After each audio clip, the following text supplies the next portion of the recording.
Hello and welcome to Tales of Tumble Tankard. I am Jim, aka Argent Wind, and I am your dungeon master for Avress, the Shattered World, here on the Tumble Tankard Discord server and YouTube channels.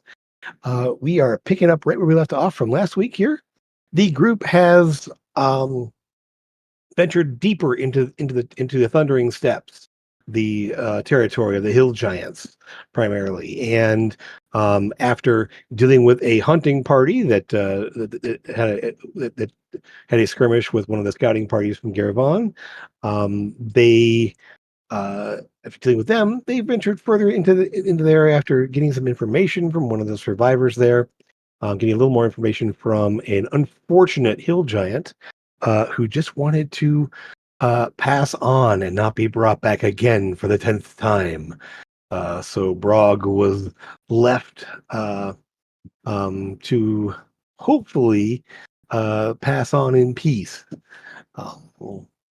Venturing deeper into the Thundering Steppes, further into the territory there, they came across a war camp, a large semi-permanent structures of tents and palisades where they ventured inside and dealt with a number of hill giants, including a leader and slightly more powerful archmage, ogre archmage, and some others as well.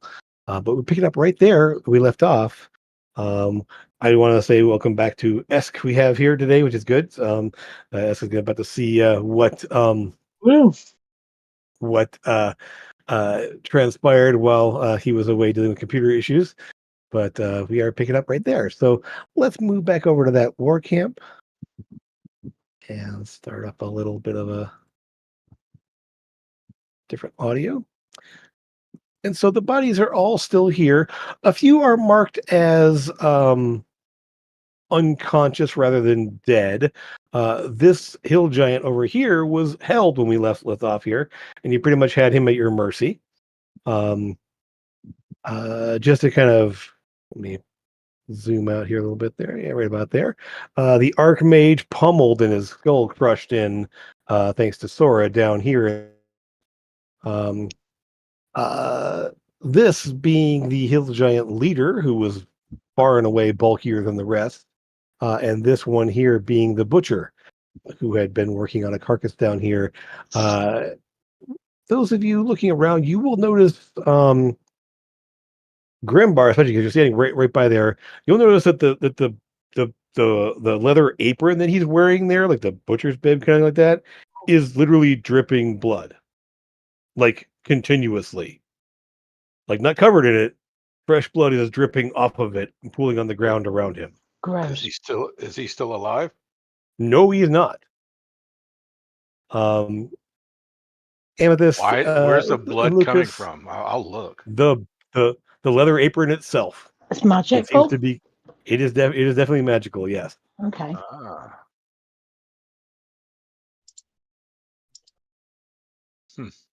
How low am I on health right now?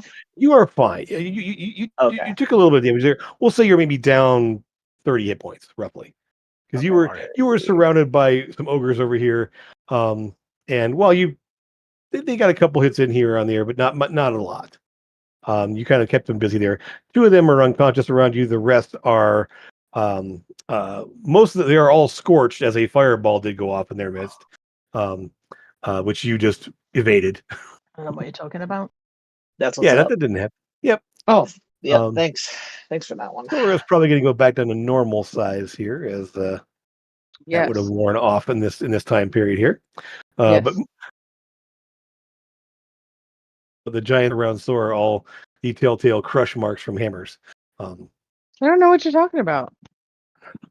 One thing that you did happen to find was in the Archmage's tent was a large, like a hide almost, and arcane scribblings in it.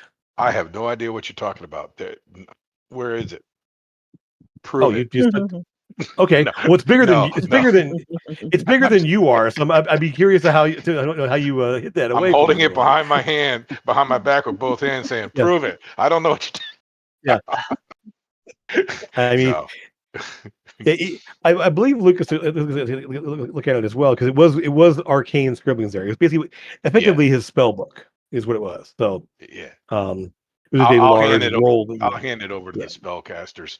Like Lucas. Yeah. And yeah, it's roughly 6 feet long and 3 feet wide when you unroll it the whole way there. It's just like scribblings all the way down. So,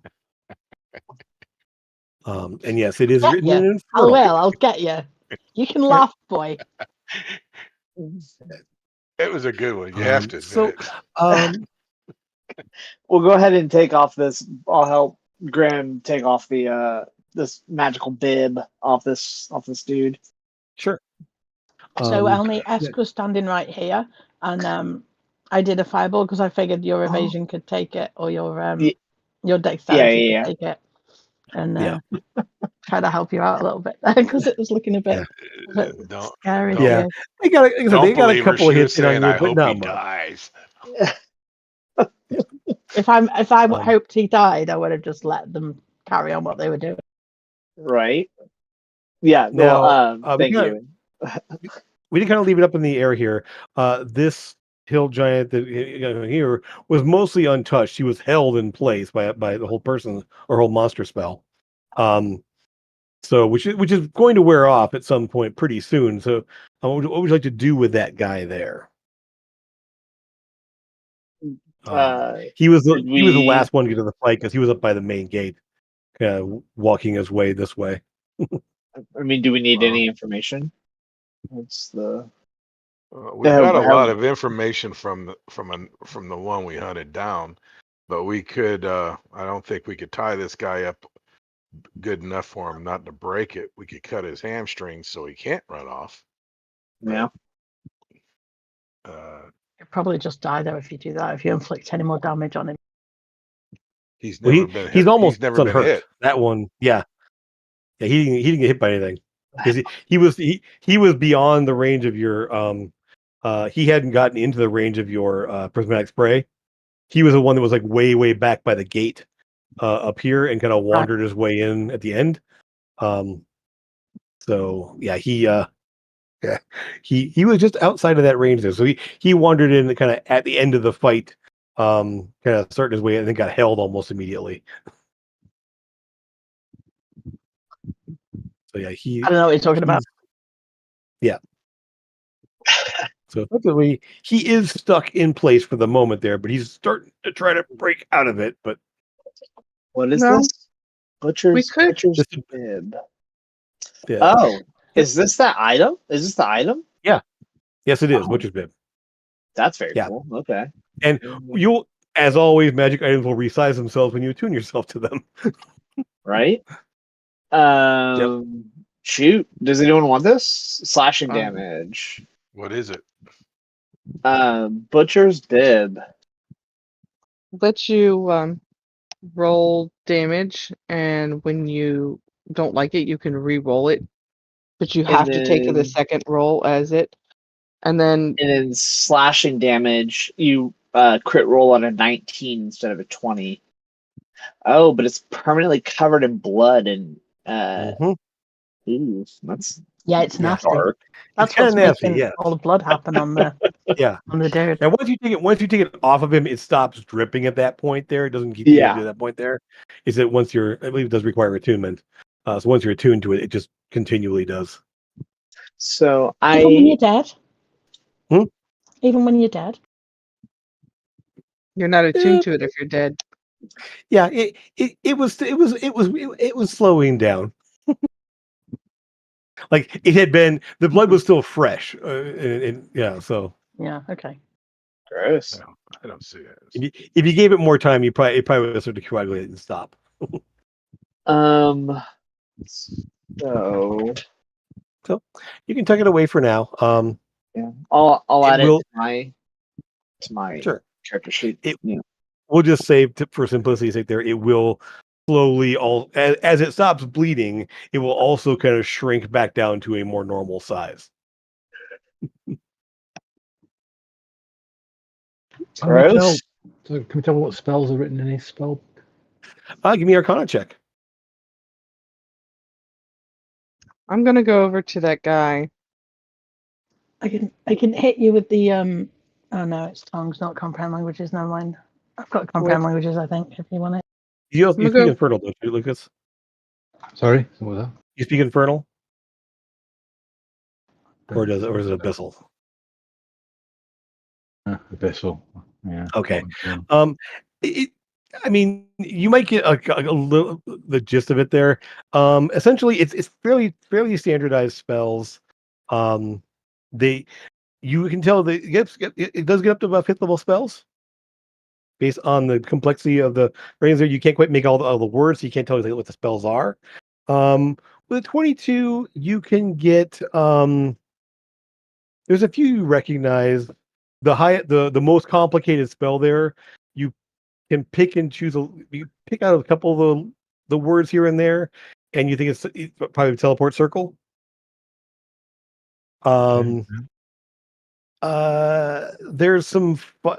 There's you think it's probably a fireball. There's some fire type spells in there.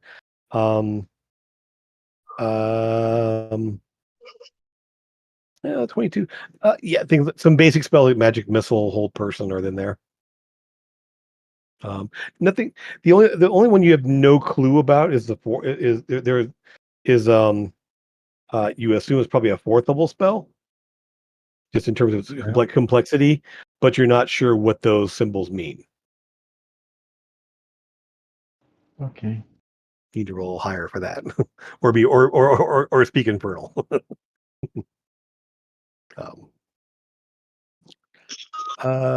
Yeah. So yeah, this person was able to cast 5th level spells. You know that much at least. Can I get some fingernails of these hill giants while we're just all kind of gathering up That's here? easy enough to do. Yeah. Get some. So with the big guy, I mean, you can get him restrained. I mean, he's held and effectively helpless at the moment here. You can restrain him, or just knock him unconscious, or just finish him off. I mean, it's up to you what you want to do with him there. As I said, 2 of the ogres are knocked out. If you don't do anything with them, they will likely like bleed out or go I'll go finish it. I'll finish it on all those guys. Yeah. Okay. So where else do you want to go? So I'm assuming this guy's going to be Sora, or the rest of you guys here. What do you want to do with the hill giant there? Finish him off or question him? Well, she said she was going to go talk to him. Okay, good. Go dive headfirst into his little head there. Talk to him. Tell him bouncy castle. Like, can I talk to him while he's being held? Like, can he still speak? I'm gonna say yes. You can kind of be a little bit like, okay, whatever you want. You can't move his lips very well, but he can. Okay. Again, it only lasts for a minute, so it's gonna wear off here real soon. Yeah. I'm prepped and ready to go. Okay. Look, I don't want to kill you. They're gonna kill you. I won't kill you. Try again. What happened? He wants to kill you. Oh, he wants to kill me? Yeah. Okay. And your unborn baby, Sora. Yeah. Hey, he's like kind of straining against the magic they're starting to fade away. Listen. You don't by chance happen to know who keeps bringing you guys back to life, do you? As I am now prepped, ready to go to smash him in the face if I feel like he's lying to me. Let me see how much he knows. He's the guy's literally just a guard. So, he kind of like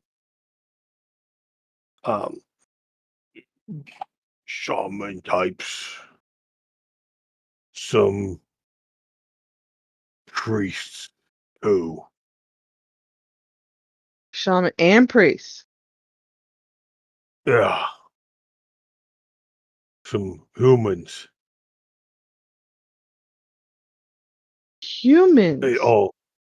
They all work for a two-headed one.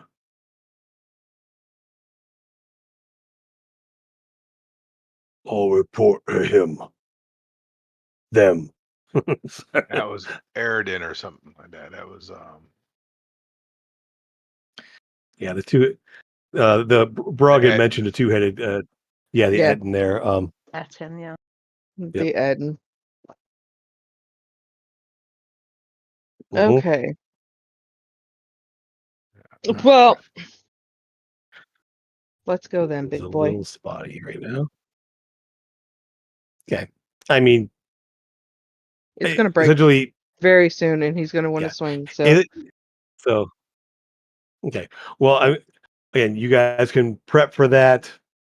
I'm going to assume that 5-on-1, you're going to take him out fairly quickly here, and you all got plenty of health left at this point. So, if you've even taken any real damage, so so you essentially he finally starts to start moving again, and like starts to raise his club up there between hammer smashes and sneak attacks and whatever cantrips fly his way, along with some stunning fists and stuff from the monk. At this point, he's not gonna be able to put up much of a fight. Lucas, looking there in the arc, and you see the Archmage's body there. You will see there is a rather interesting looking like staff, or like to you the size of a staff. To him, it's probably the size of a rod or a wand. Because this guy's a little bigger than normal ogres. He's definitely still an ogre type there, kind of bluish skin. There are tattoos all over his body. Just kind of scrawling tattoos, also an infernal script. Um, lots of elemental type, lots of fiery based things. Uh, uh, so obviously there's that. But give me a perception check or investigation, whichever one's higher for you, while you're looking around in there.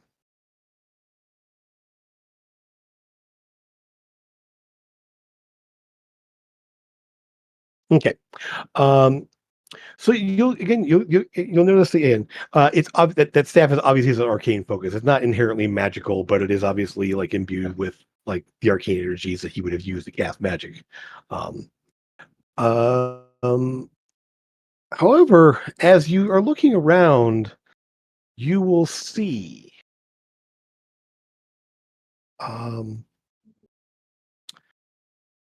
kind of wavering through in the air, kind of next to you. There's a table he's standing at there. He was sitting at this large table, kind of like a desk almost, but and scrawling on his book. There's an overturned vial of ink and a large like writing implement set down on the table there.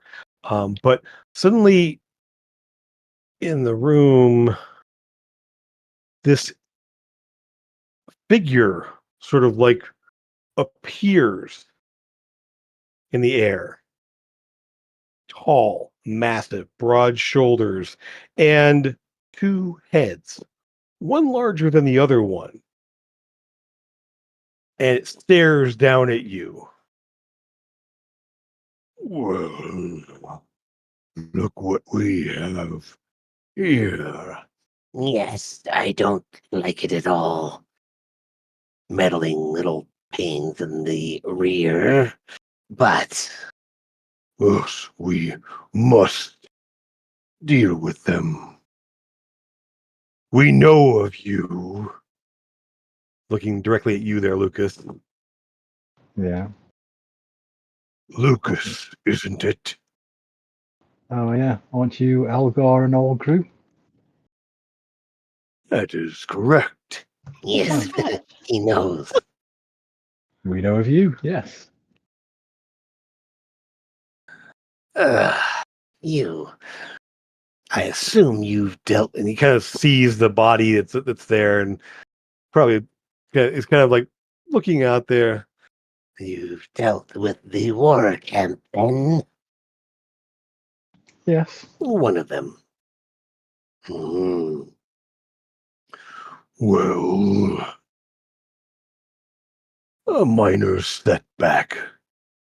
There's more. And they can be reinforced, given time. You No, are they but can't. you're but a handful of people where we have armies. Your We armies don't are need an spread army. out. We've got a Sora. Well, Amethyst, you're outside. Okay. Yeah, you sure do have a Sora. Your armies are spread out all over the continent. This is true. But make more. Do more damage that way. Cause more havoc. Why? Why are you doing this? Why now?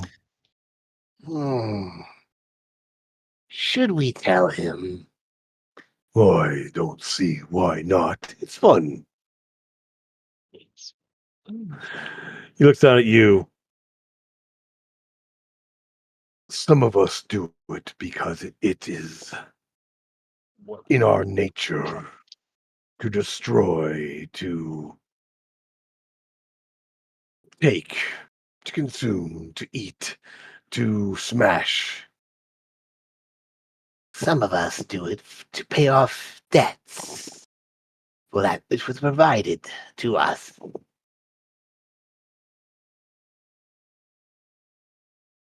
And who do you owe a debt to? Others do it for power. Oh, yes, I would not. And you realize that you're looking. You start to. He's not moving toward. They're not moving toward you. They're not doing anything physically to you there. And with your investigation there, high enough as it is, you start to realize that this is obviously an image of some kind. This is not. He's not physically there. Yeah, yeah. And you realize there's a device. There's some sort of large like stone disc on the ground, and you kind of like looking down there and you spot it underneath the table. Um, and there's a faint little glow on the ring. It's like a disc about maybe a foot across with some smaller like circles inside there. And it's glowing. The circles of the disc are glowing faintly.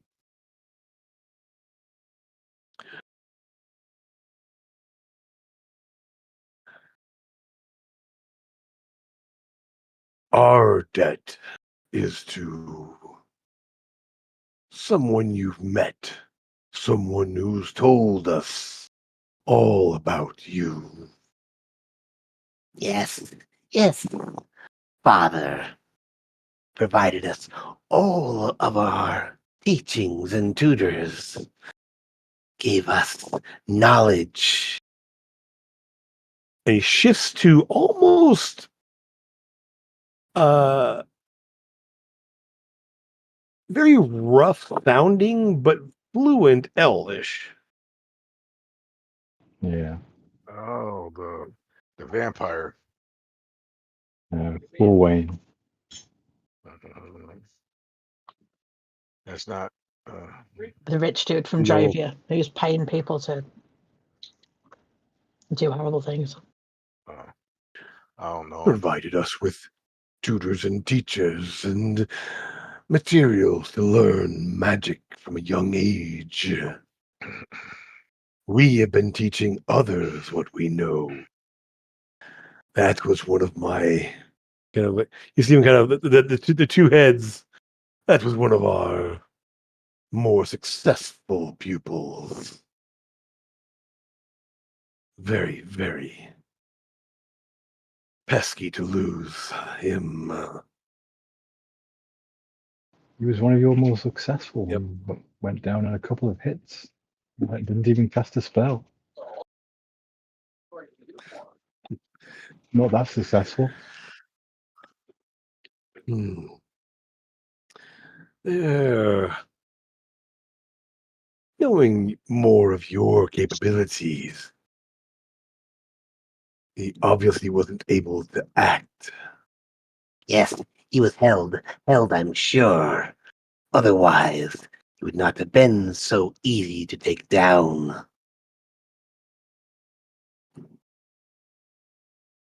Maybe he just wasn't that good.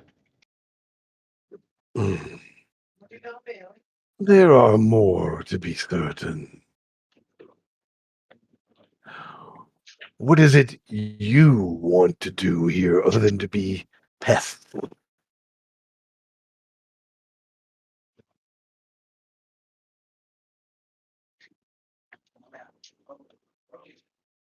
And at this point, some of you there outside this tent here will hear the voices speaking with Lucas and kind of move off in that direction there. And you will see, and he is wearing robes, like actual stitched cloth robes, of a leather material. There are symbols, kind of sewn into it and everything else. It looks um, fairly well made, at least as giants go, compared to what the rest of these guys are wearing, which is pretty much just like loincloths and um, loosely patched furs and hides for armor and such. But this one, he's definitely there. Um, he is holding a rather intricate looking staff, an actual like to him a staff. A lot of symbols and things carved into it there.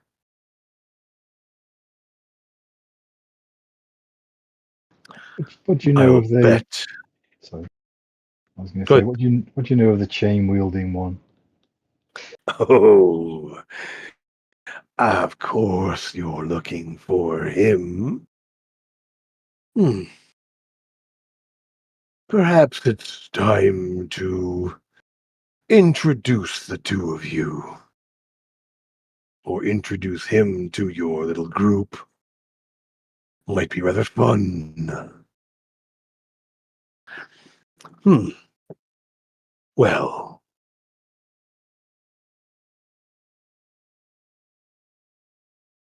I don't get to dictate where he goes,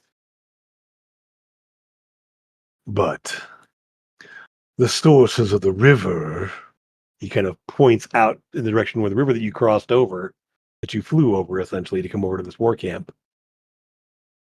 The two, he'll be found in one of the two sources of that river there. He's been moving back and forth between those two battlefields, doing what he does best. Yes, killing. Lots and lots of killing. So you're not in charge of him then? Is he in charge of you? Oh, no. No. Call him a weapon to be used. Chief Roska likes to direct him in various places to go.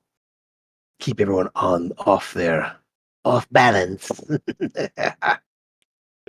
Yes.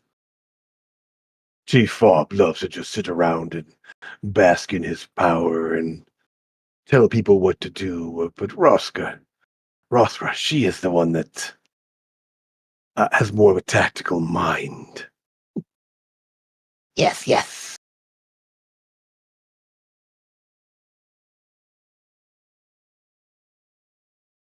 But you're in charge then, both of you.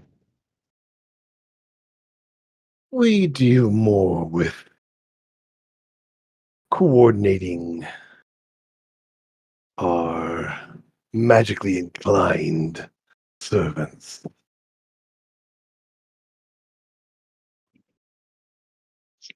Providing magical support and transportation. He kind of like levels. They both kind of level their gaze on you, Lucas. There, um, in the transportation statement there. So you can see the guy. as you said, it is this. I mean, towering, I mean, about the same size as the hill giants around there, but broader the shoulders there, the heads on either side there. The head of the left is a little bit larger, a little more brutish in its features.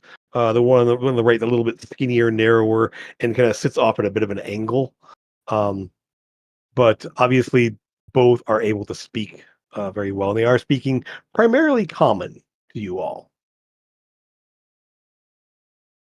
Other than that little brief stint there of speaking Elven to you there, Lucas. Yeah.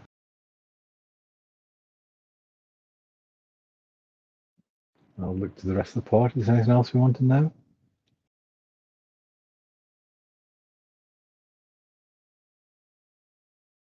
Okay. I don't think so. I'll ask. I said, well, I can understand a war here and a war there. Why is there war with everybody all of a sudden? Why with to the north with the elves, the humans, the goblins, everybody? What brought that on?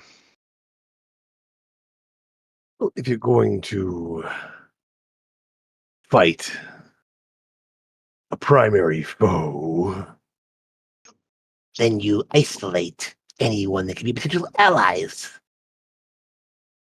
A small force bottlenecking them in their places. They can't join in or flank us or cause distractions for us. A token force to keep them occupied. and our primary force can do what it needs to do on our main front. And which front is that? The human front? Trevor? That is the one, yes. The goblins are inventive, but not exactly warlike. The elves are too few, the dwarves and the giant and stone giants, well, they're more interested in staying in their holes.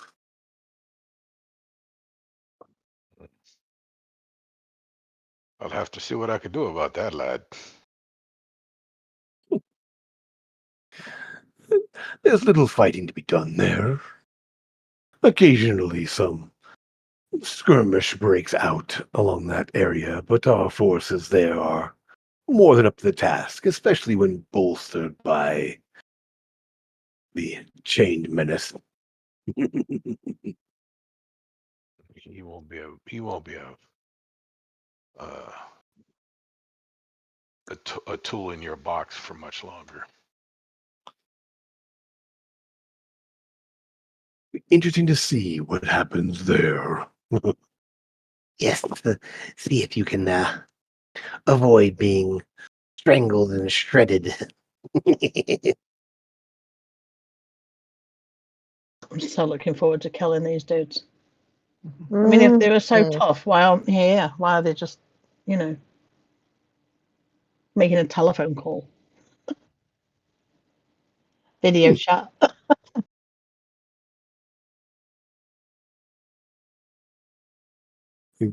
Essentially kind of looks... No survivors then. Of their group or our group? Some of these pretty giants are begging for death. They Yeah. welcome it. Sick of being brought back.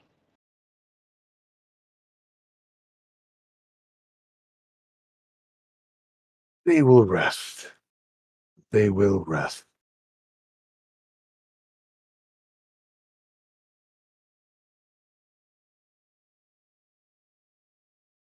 Why bring them back at all?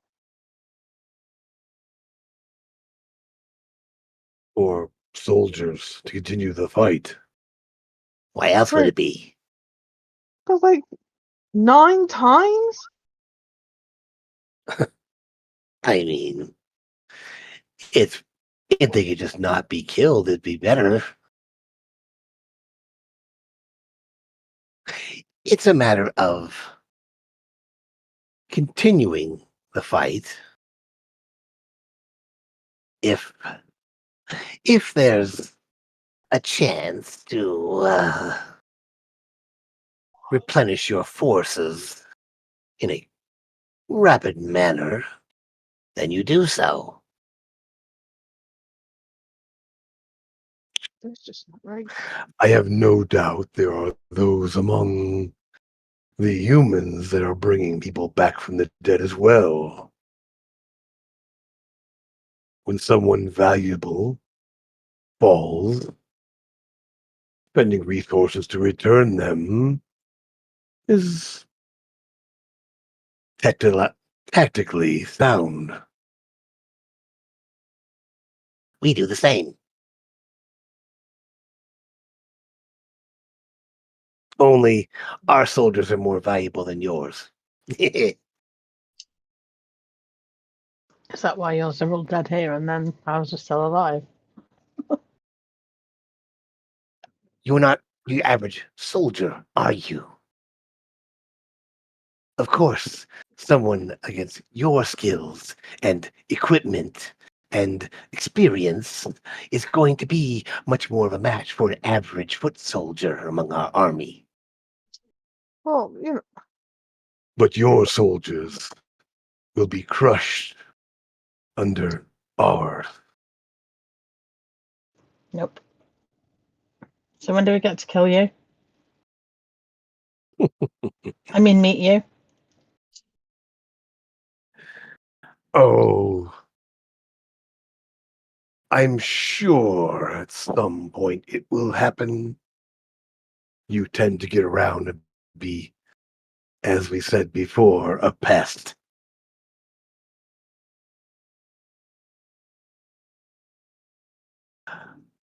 Until that day.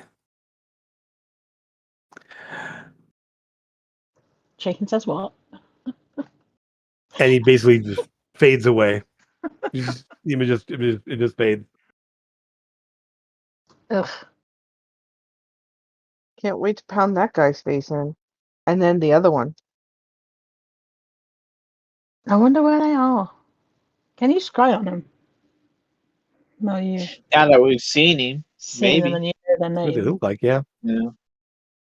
I mean, You know their names. I imagine they're not too far off.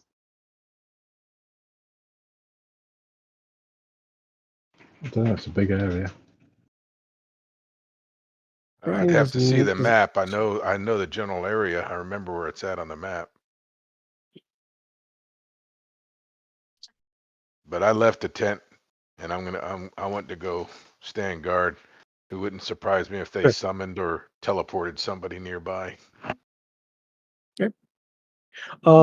Looking around, you don't see any like teleportation devices or circles or anything else you see in other places there. In the main tent, you will see a very rough looking map of kind of the region there. It does not have it's mostly like the battlefront, the war camp you're sitting in right now. And to kind of give you what that looks like, effectively, you're going to see, zooming in here a bit.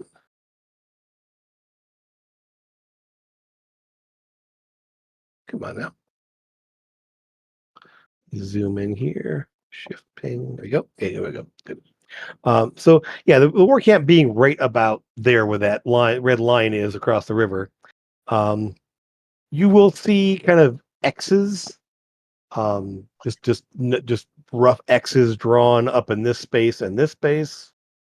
You will see a very large, almost like a circled section there of here, which you know to be where the primary forces of Gervon are holed up. There'll be a couple of X's down along these hills here. I see where the goblins are. And then there's a circled section here, right near this river down here, where the blue line heads south and then starts to go go to the west, that little corner there. Yep. Let's mark some. Let me go ahead and do that. Let me go ahead and I'll circle some of these. We'll do it in black here. So there's a circle here. Actually, sorry, that's an X there. An X there. Another X right about there. This space is circled. This space is circled. And there's X's up here and here. On the map that you're seeing. So the circle could be where they're going to send people, and the X's are where they've been. Or they're their main camps. Like the circle up here, this one right here, we know that's where the human main camp was. That's where we left from. Right, and they're making their way up there to attack. Almost like they're about to be flanked. Making my way. And then we don't know, I don't know what's down here, so we have to figure out what that is. And here, the two X's up to here, those he just told us the chain devil's been going back and forth between those two areas. Between the two rivers. Yep. So we know that's where the chain devil's going to be, and we know that somewhere around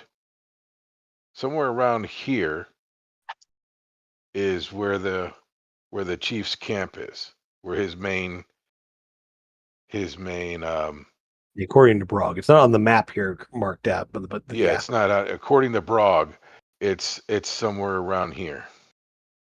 Yep. Because you could see these hills behind it. So so that's where that's what that is. So I'm thinking these are goblin skirmish areas or campgrounds or something.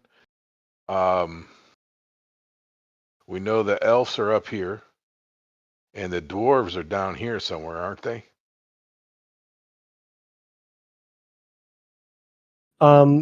Essentially, it's mostly where the stone giants are. Essentially, Okay. And dwarf. I Stone didn't giants and think dwarves there are was a kind of lot of hanging dwarves out. down here.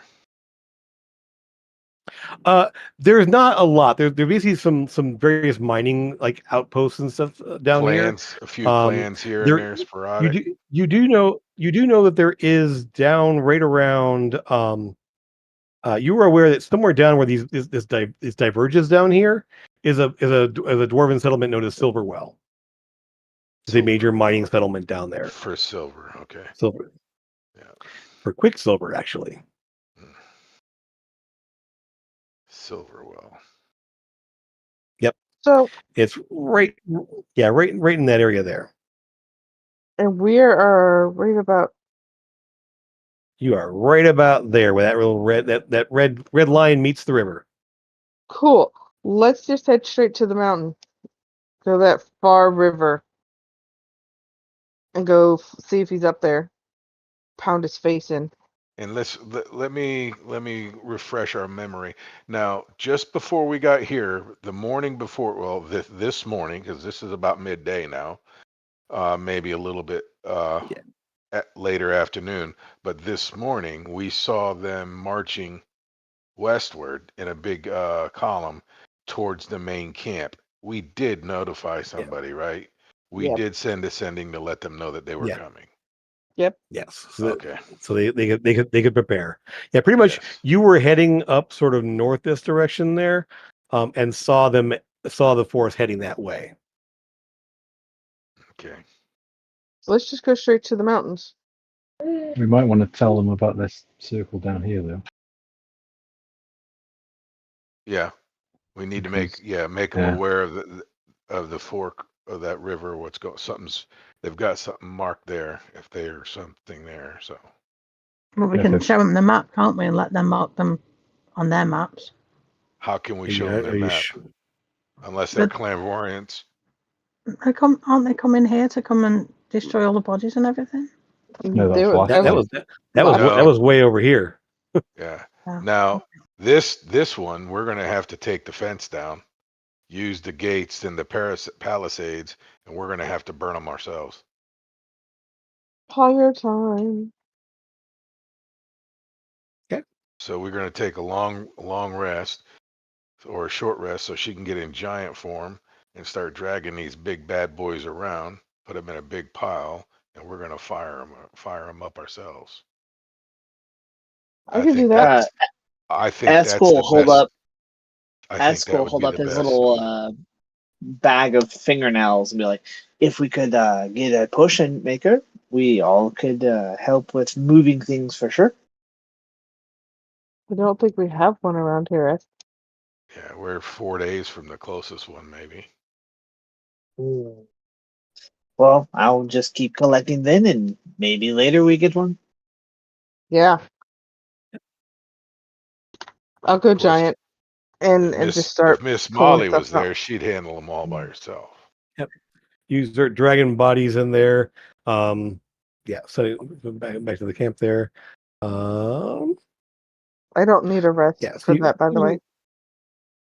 But I'm going to cook some of this elk before we get nasty and dirty, and while we're taking a rest before we do that, I'm going to cook some of that elk if it's not rancid. I mean, it's really fresh kill. So we got it's huge, got fresh meat. Like it's the biggest elk or elk creature you've ever seen. Like you come up to about where it's the leg hits the body. Mm-hmm. Like it's and it's that's about fine. It's about 6 foot to the shoulder, and then head wise up to about 8 to 10 feet, and the rack about it's huge. You know what these bones over here are? There's other big creatures. Not sure what those bones are, but they're definitely piles of stripped. There's not much in the way of any flesh on those bones anymore. They've been stripped off pretty clean. Looks like a mammoth. I'm going to gather as much wood as I can, build it big enough to dump everybody on one giant fire, and then light it with my fire breath, and then do a prayer. You've got lots of wood laying around here. Again, in the Palisades, you can try to tear them down, and pull them in there. So yeah, you can basically push all the bodies and a lot of wood there. Light it. It is a massive fire. Like it is spewing up black smoke, like huge. This is going to basically signal everything from everywhere. You're going to see this from miles off. You realize? Good. Maybe we can bring them here. I'm also going to check in each of the two big tents, to see if the leaders had anything stashed in there, buried, treasure chests or anything, so that nobody could get to it. They don't really carry treasure around with them. I mean, it's payroll, whatever they have to do, supplies or whatever. The giants don't get paid in coin. They get paid in food and fun. For what you can tell. They essentially you will find a lot of hides. You will find a lot of some really large furs and stuff like that from some kind of creatures.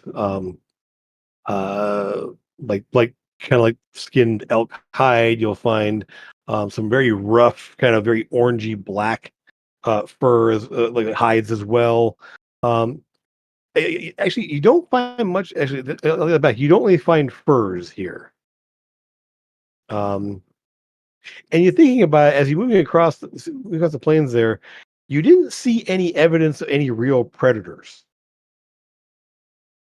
Like there's no signs of like wolves or like any plain like hunting cats or anything else like that.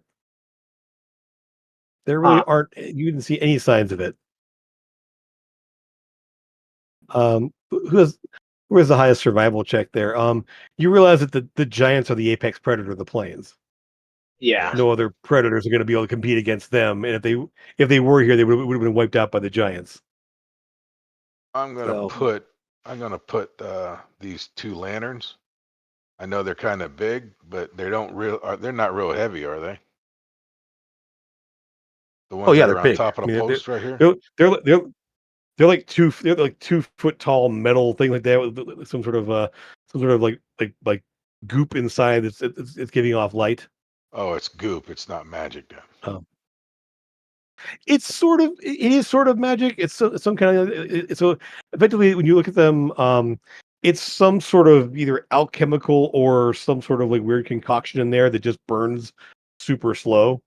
You will find a tub of it in the back of your like a large clay jar, probably about 2 foot tall. Like that would be like a little scoop for the giant size hands. But to you, it's a good like 2 foot tall, foot across. And yeah, this stuff basically when you pull it out there, it'll start to glow really brightly. Jim. It's hard to carry around giant size stuff. Yeah, what's up?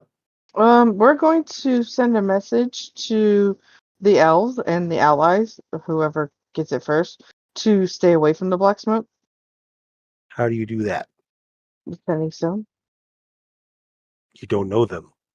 How would you Well, we were send them a just talking message? to one of them. Did we just talk to one of them before we came out here? No. Who did we talk to before we came out here? We send to the general The that we Caravan know. Military? Yeah. And then they send whoever they do the sending to whomever. You haven't met any elves yet. Okay, then whoever we were Those with. are all humans, mostly. I thought they were elves. Okay, well, send it to the general then, and let the general tell all the allies. Stay away from the black smoke. Maybe we can just bring them here to us. The bad guys. You No? want to wait for an army to show up? Not really. And take out an army of the 5 of you? No. I don't want to wait. No, but no. I don't want the allies coming here either. So just make sure that message gets out. Why? Okay. So far, so the general is like good to know. Glad the war camp is taken down. We'll send messages as well as we can. But no one else is trying to go that far into enemy territory at this point. She's also very alarmed to know that there is a southern potential force coming that direction. And we'll be setting up definitely sending out some messages to other forces and see if they can what they can do there. Awesome. Works for me. As long as everybody's on the same page, it's all that matters. Yep. Okay.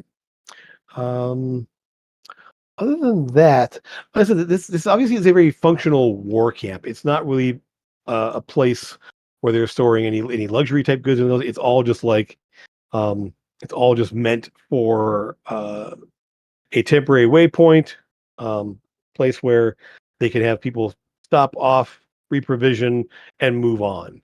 Um, there are large barrels full of like dried goods and grains um, uh, and obviously there are lots of dried meats and stuff that are there.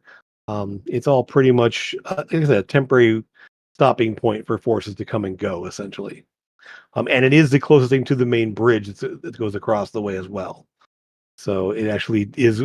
It's actually only a couple hundred yards from the bridge that's across the river. And I'm going to destroy that bridge. Yeah, I was gonna say, would destroying the bridge that'd slow the giants down hard, right? Okay. But Well, also with the well, actually, hold on. Maybe our allies actually need it. Actually, we should message them and ask, or just verify that before we decide to blow the bridge up. So it's kind of a major thing. I mean, so the bridge is not some like little like rickety structure there. It is massive. It is designed to hold giant crossing. But you also said that there was a way that when we were on the other side, you said that I saw ways to be able to take it down. So I was thinking it would take a lot of time to do so. But still, I was thinking maybe trying to slow them down some. just by going to cut all of the ropes and not actually tearing it down, just cutting a lot of the ropes. And as they go across, it weakens it, and then it falls down with some of them on top of it.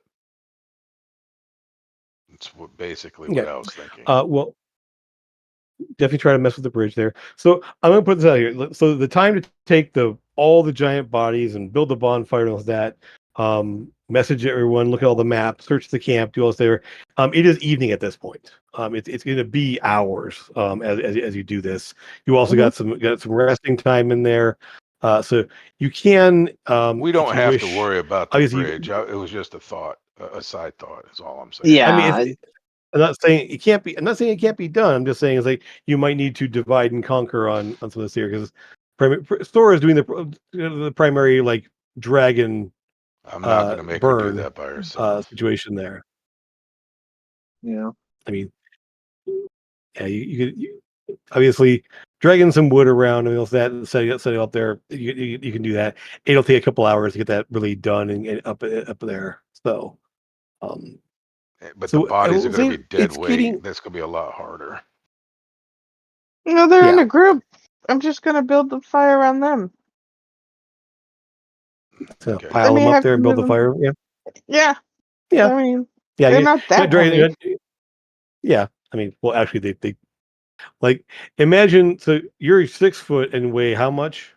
Well, no, I'm giant size, so I'm 12 foot. But something. When you're normal, yeah. What I'm going to put out here is that you're a few hundred pounds. Now take you and make you 14 feet tall. Yeah, we're thinking like elephant weights here. Yeah, they have a couple of tons. I'm 6'5" and 300 pounds.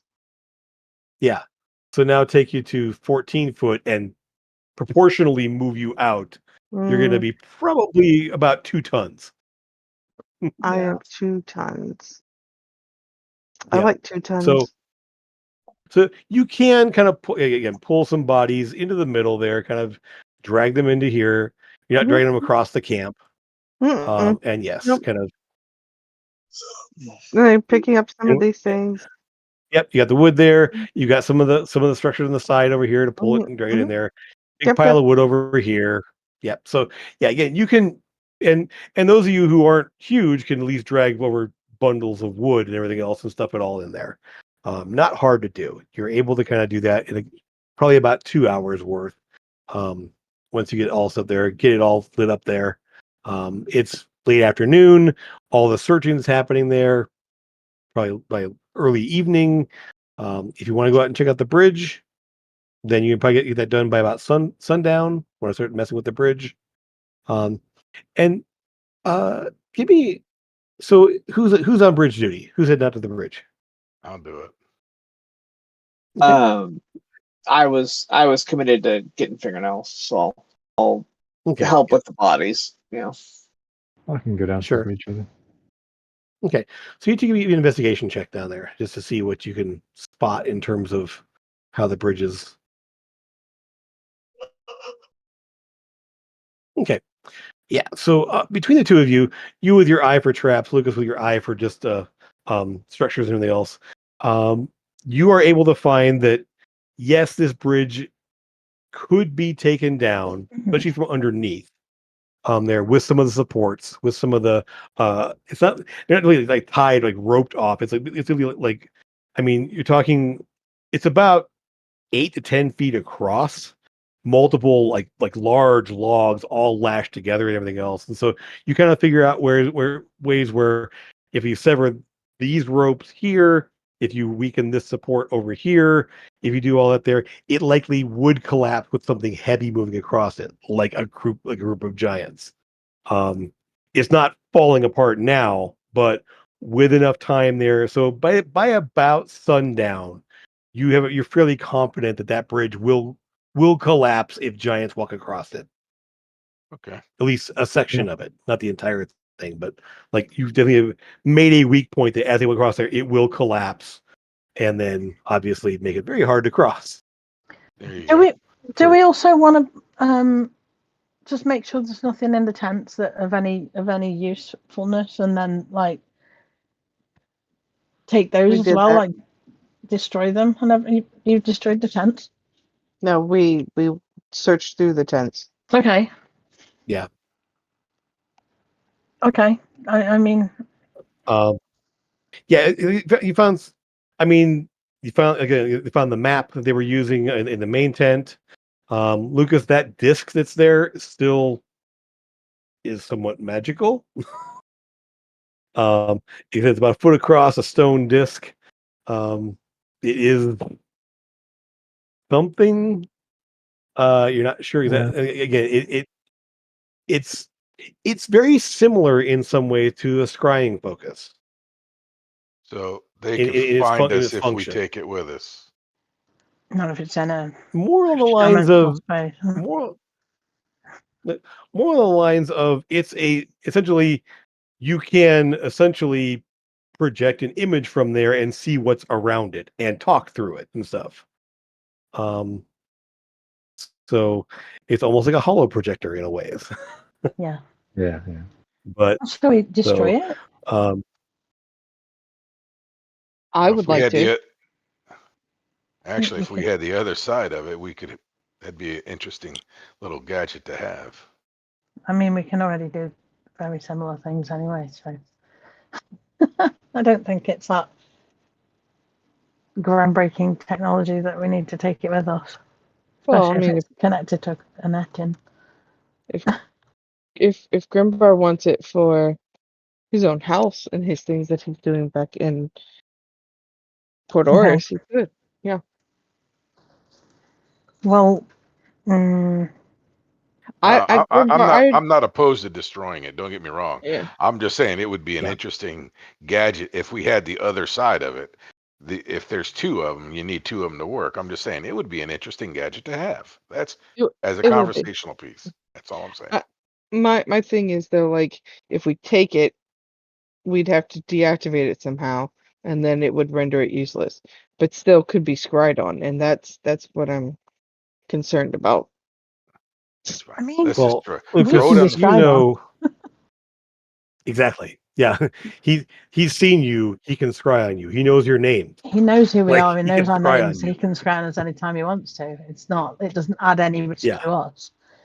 It's just, do we want a couple of Ettins popping up and saying hi every now and again? Or one Ettin? I don't really know. I mean, they're clearly a they, but like, I don't know.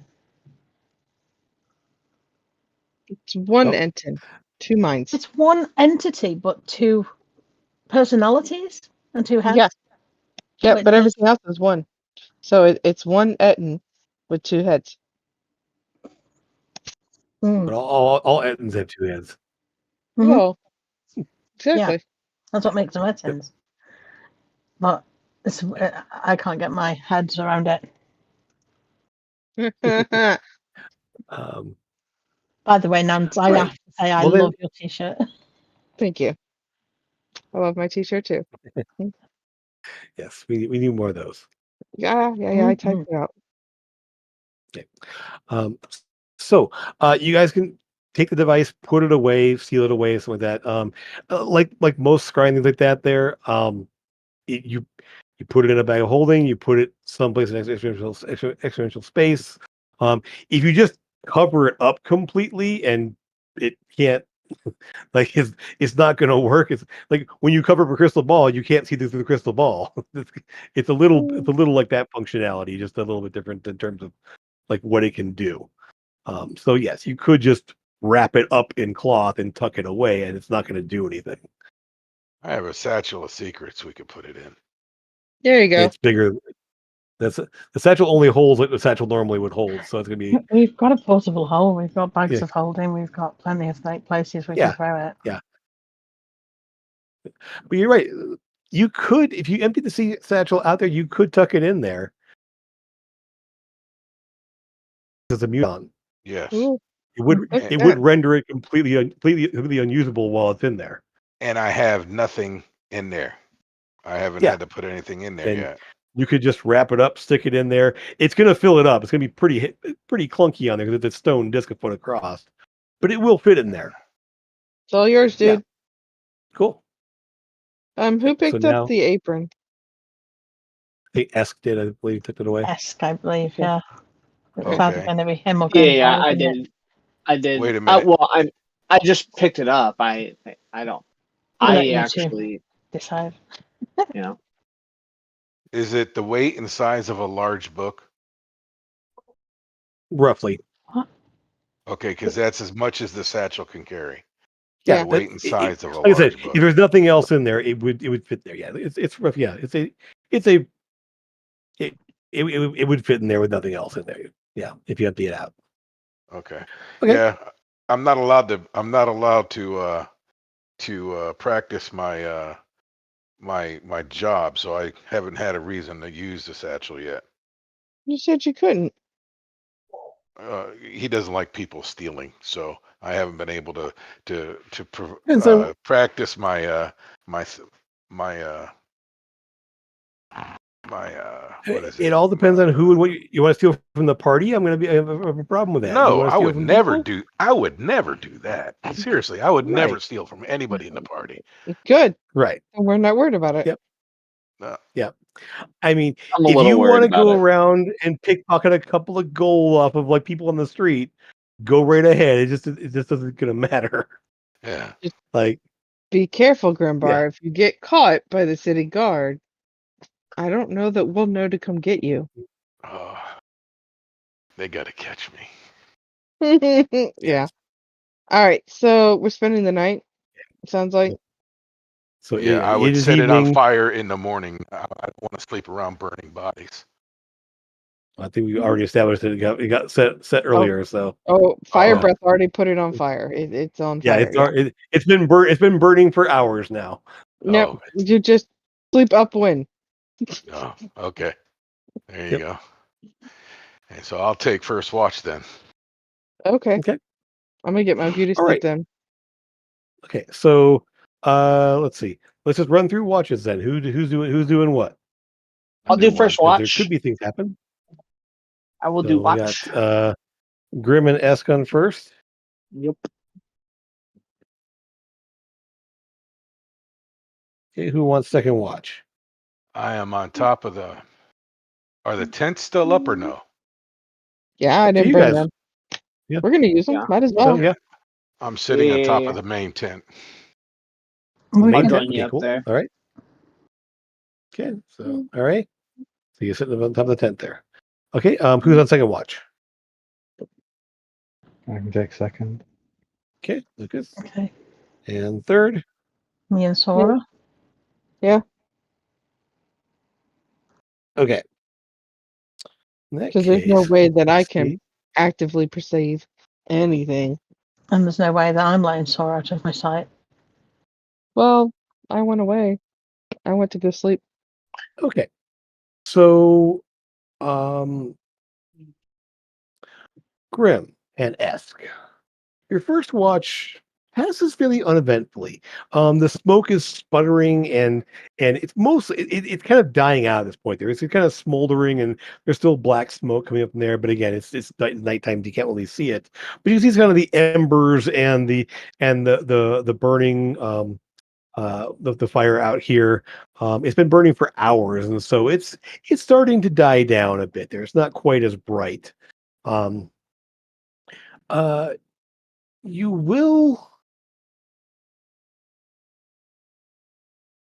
will hear some loud. What's the best thing here? Give me perception checks, the two of you. See what you pick up on.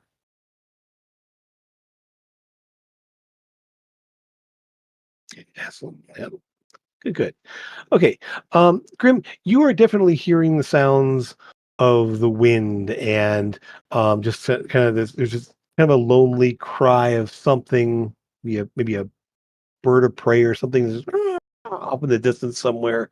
Yeah, it kind of echoes around the space there. You can't really make out where it's coming from. Esk, you swear you can see shapes moving out in the distance there. From your vantage point, this tent is about almost 20 feet tall. This is a large tent. So you get a good view of the plains all around, and you can see large, dark shapes moving across the plain. Hard to make out what again. You can't make out what the details of it are. You don't see any like light. It is fairly. There's not a lot of moonlight either. The moons are pretty um are pretty much waning at this point. There's still a little sliver of moon in the sky, though the other second moon off on the side over here, but that one doesn't give off a lot of light. I We mean, lost being just a little sliver. Oh, there he is. Oh, there he is. You're back. Okay, cool. You hear me now? He's muted. Yes. Okay. There we go. Can you hear me? Yep. All right. So, yep, you're good. Yep, cool. Okay. So you will see sort of dark shapes moving across the steps out there. Some really large ones. You can't make out the details, other than you're kind of moving slowly, not in your direction, just kind of moving across. You've seen some other large animals, kind of like those elk, or things like it, in your travels across so far. But these are definitely off in the distance there. You can kind of see them moving there, just slowly plodding along the way. Not in your Yeah. direction though. Um,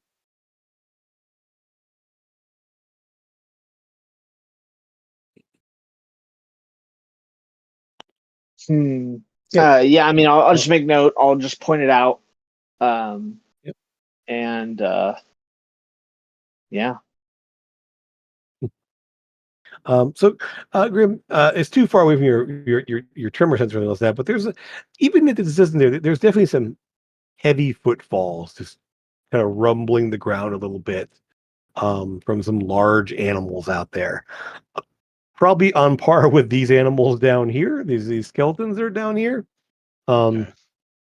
But just moving across the steps, in the fading, in the darkness out there. Lucas, you will receive a sending while you're on watch. And it will be from the general, who basically is just, our scouts have spotted the column of giants. The battle will be on probably late tomorrow. We have a southern force, not quite as large as this one, moving to the south, where in the place you said. Hopefully, all will be well. If there's anything you can do to distract them on your end, or make them consider turning around, that would be helpful. We'll do our best. We've already taken out one of their war camps. So. Yeah. Well, good. You will look forward to. I will let you all know the status of the fighting tomorrow. Hopefully, all will be well. Okay. And Sora and Amethyst, as you talk and spend time there, in the darkness there, give me go ahead and give me perception checks, the two of you. Oh, I'm so great at Amethyst this. is busy at the moment there, but She'll be all right. I'm here, sorry. no worries. Yep. Yep.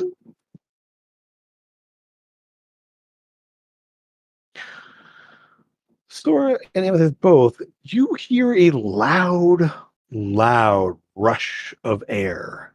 And at this point, there's just dying embers of the flames here. There's no flames anymore. There's a little, and it'll be sort of in that pre-dawn. That's the sun hasn't come up over the horizon yet, but it does. it does. There's a bit of light there. The sky just kind of turning that early morning purple, kind of slowly brightening there. And you will notice a rush of air, and the last trails of smoke will suddenly go kind of get wafted by. And there's a dark shape going off to the north Is that the same kind of in the thing sky. that I had when I was at the beach? I had a dark shade of dragons. Yeah. Hard to make out exactly what it is. And this, you see it too. Is a large dark shape flying north. Does that look like large a enough dragon to to you? It looked like a large dark shape flying across the sky. I mean, it could be a ship, right? I mean, we had airships flying all over the place. Mm-hmm. So, but like, is it a dragon? I don't know. Because remember the dream? If y'all weren't giving each other bird baths, you'd be paying better attention, and you That would have was noticed it. before. That was before. No, that was before when she was taking her armor off to go sleep. Yeah. You know, while you were on duty. Yeah, while you were paying loads of attention.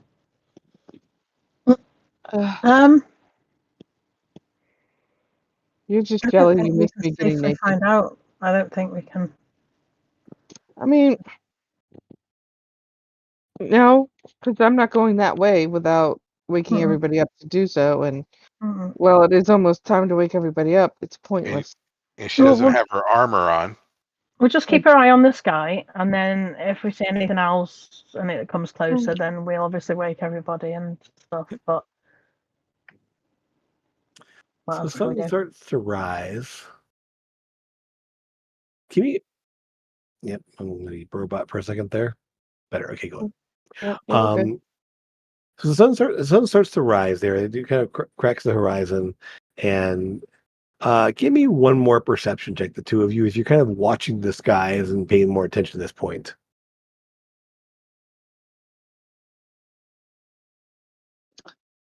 Wow. Okay. It rolled off a 19 onto that 3. Mine literally did the same thing, rolled off a 19 onto a 1.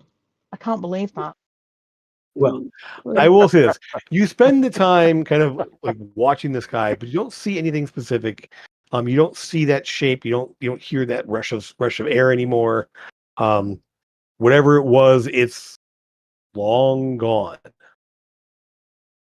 Which you realize in the direction it went there and the size it was, it must have been moving really fast.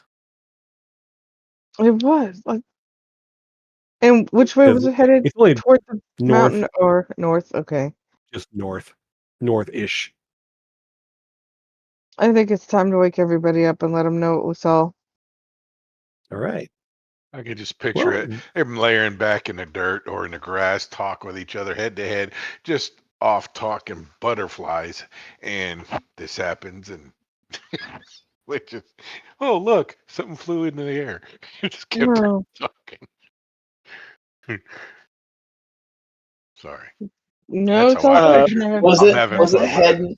I mean, was it heading for the direction of the? We know where Big Boy's going to be. So Sword is going to be. Said north. No. That's all I can tell you is north. Flip over this way. I mean, so basically, yeah. If we zoom in here a bit and come on here, was heading this direction, just north. Now, yes, there is fighting up that direction. Yeah. I mean, potentially. There's also mountains and other things in that direction. So you're not sure exactly. Great. Mm-hmm. I mean, I guess we could ask them if they have warships coming in, but I doubt it. I think the warships would go back to the front lines to drop stuff off, don't you? I mean, hypothetically, warship would be fairly distinctive. I mean, Well, I mean, if it was, funky colored clouds outside, maybe not to Sora's eyes, with her whole 3 she saw with. But it couldn't take stuff to the Sure. front line without going into the city to collect things to take to the front line, could it? So it could have been that. Or it could have been a dragon. Or it could have been something even bigger than a dragon. How What's fast was bigger it? than a dragon? How fast was it moving? Pretty quickly. It wouldn't be an airship, man. Airships, I know, they don't move that quick. Our ship moves pretty fast. It'll put you in a dive. You move pretty fast. fast, but yeah. Oh, okay. Yeah. All right. Well, then maybe it's not an airship. Maybe it is Okay. a dragon. Is there something faster than a dragon? Because it was huge. It was huge. The shape was pterodactyl. quite large. Could have been one of them dragon birds. Do we know? Yeah, I was gonna say, do we know anything about rocks and whether or not giants keep rocks? Well, who would want to keep a pet rock? They bounced one off my head earlier, if that helps. No, like the gigantic bird, a rock. I know what you meant. I was just being okay. In character. So like, yeah. What did you guys hear on your day or your night of listening? We saw a bunch of, large shapes moving out to the north. On the ground? Yeah. Okay. Well, that's on the ground. Mine was in the air. Lucas, what did you see?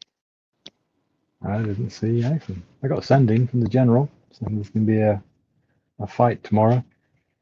Where? The outcome. Today now. Well, today now, yeah. Yeah, but where?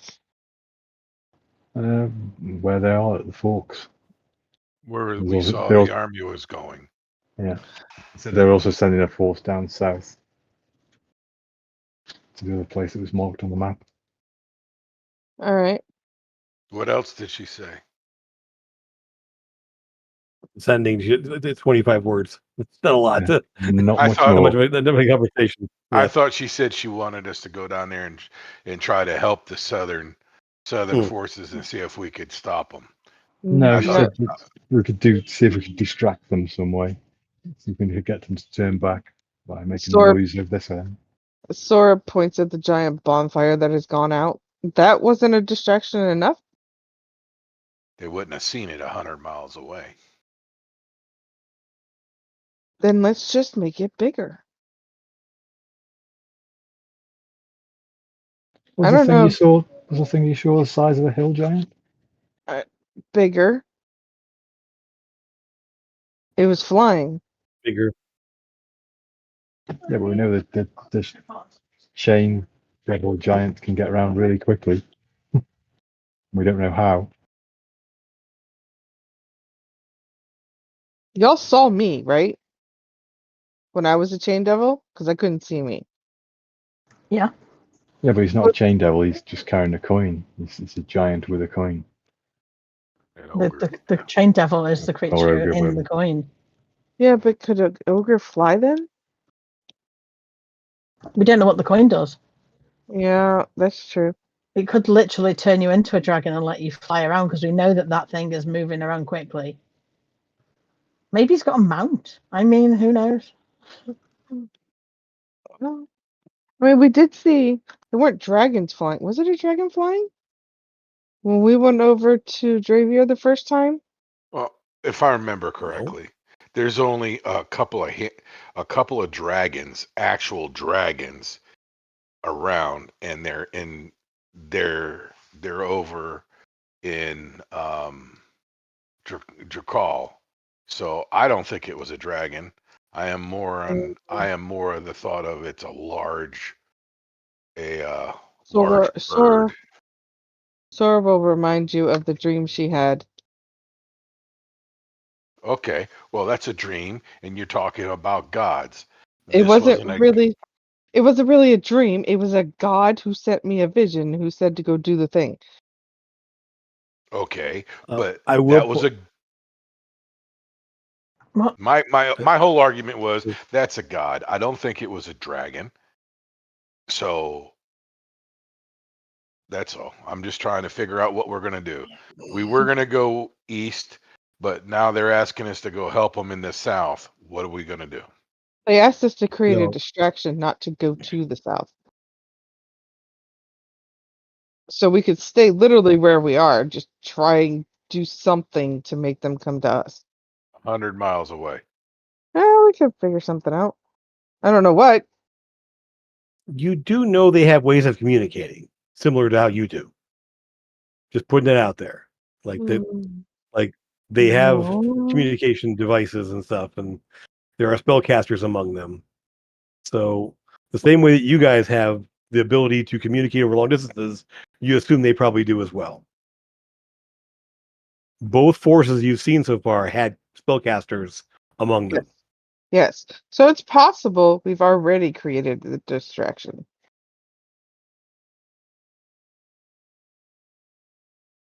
You think, Lucas? I don't know.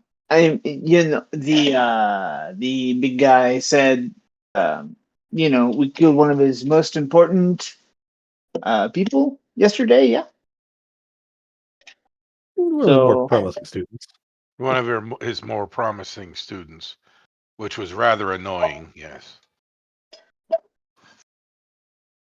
So maybe we travel off. to another camp and then do the same thing. Maybe we bring him or the chain devil out.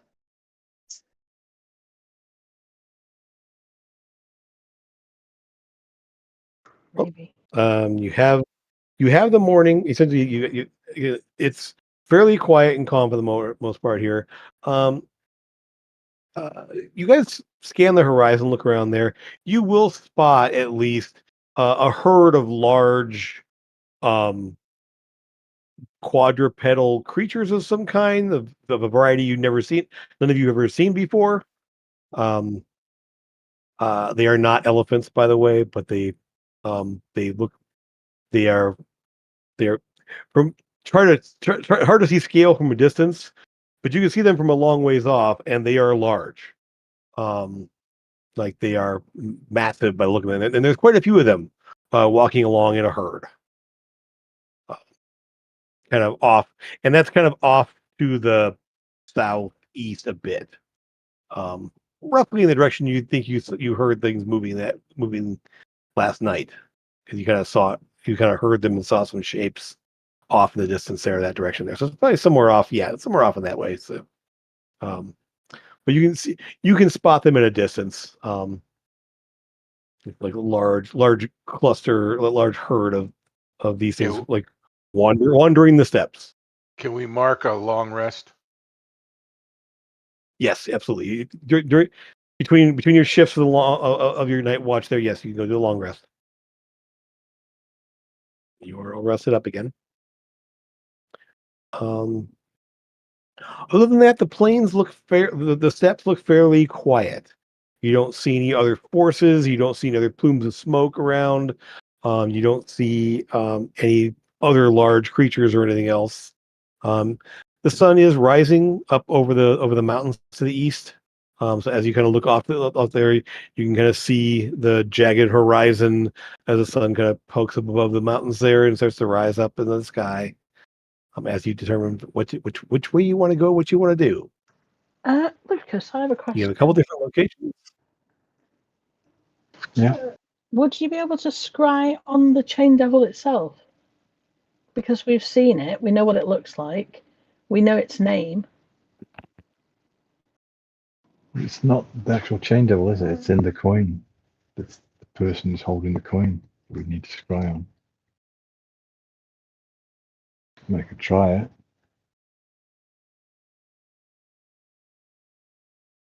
I guess. I don't know. Lucas, because again, the coin, the chain devil is attached to the coin. So it is, at least in some sense, on this plane of existence. You know a name. So it's possible. It's definitely possible. Mm-hmm. if you would like to give it a shot. Sort of inclination of where it could be or who is with it or whatever. Because I mean, we know that when I've scryed on Wraith before, I kind of saw the creature that he had the coin of that was out there in the in the airship with him or out in the room with him or whatever. That was outside of the coin and speaking with him. So, I mean, Jim says it's possible. It's possible. I mean, he's the god. He's the god of this area. Like I said, are like theoretically, it's possible. Will it work? It depends. I mean, the theory behind it is enough to potentially do a scrying on the creature bound to the coin. Yeah. You're also it's come to your attention that the name that you have, Nico Vol, is the name of the chain devil, not the person carrying it. Yeah. Like, so you have the name of the entity as well. Yeah, that's what I mean. Like we've got the name of the chain devil. So, I mean, we've had that for a long time as well, haven't we? Mm-hmm. And in a strange way, you've seen him in a vision provided to you. Yeah, we saw Sora in a Nico Vol costume. Kinda, yeah. Well. Yeah. Yeah. Not that I would have chosen it. Do you think I chose to be inside a succubus? No, I didn't. Yes. You chose to hold the coin after he gave it away.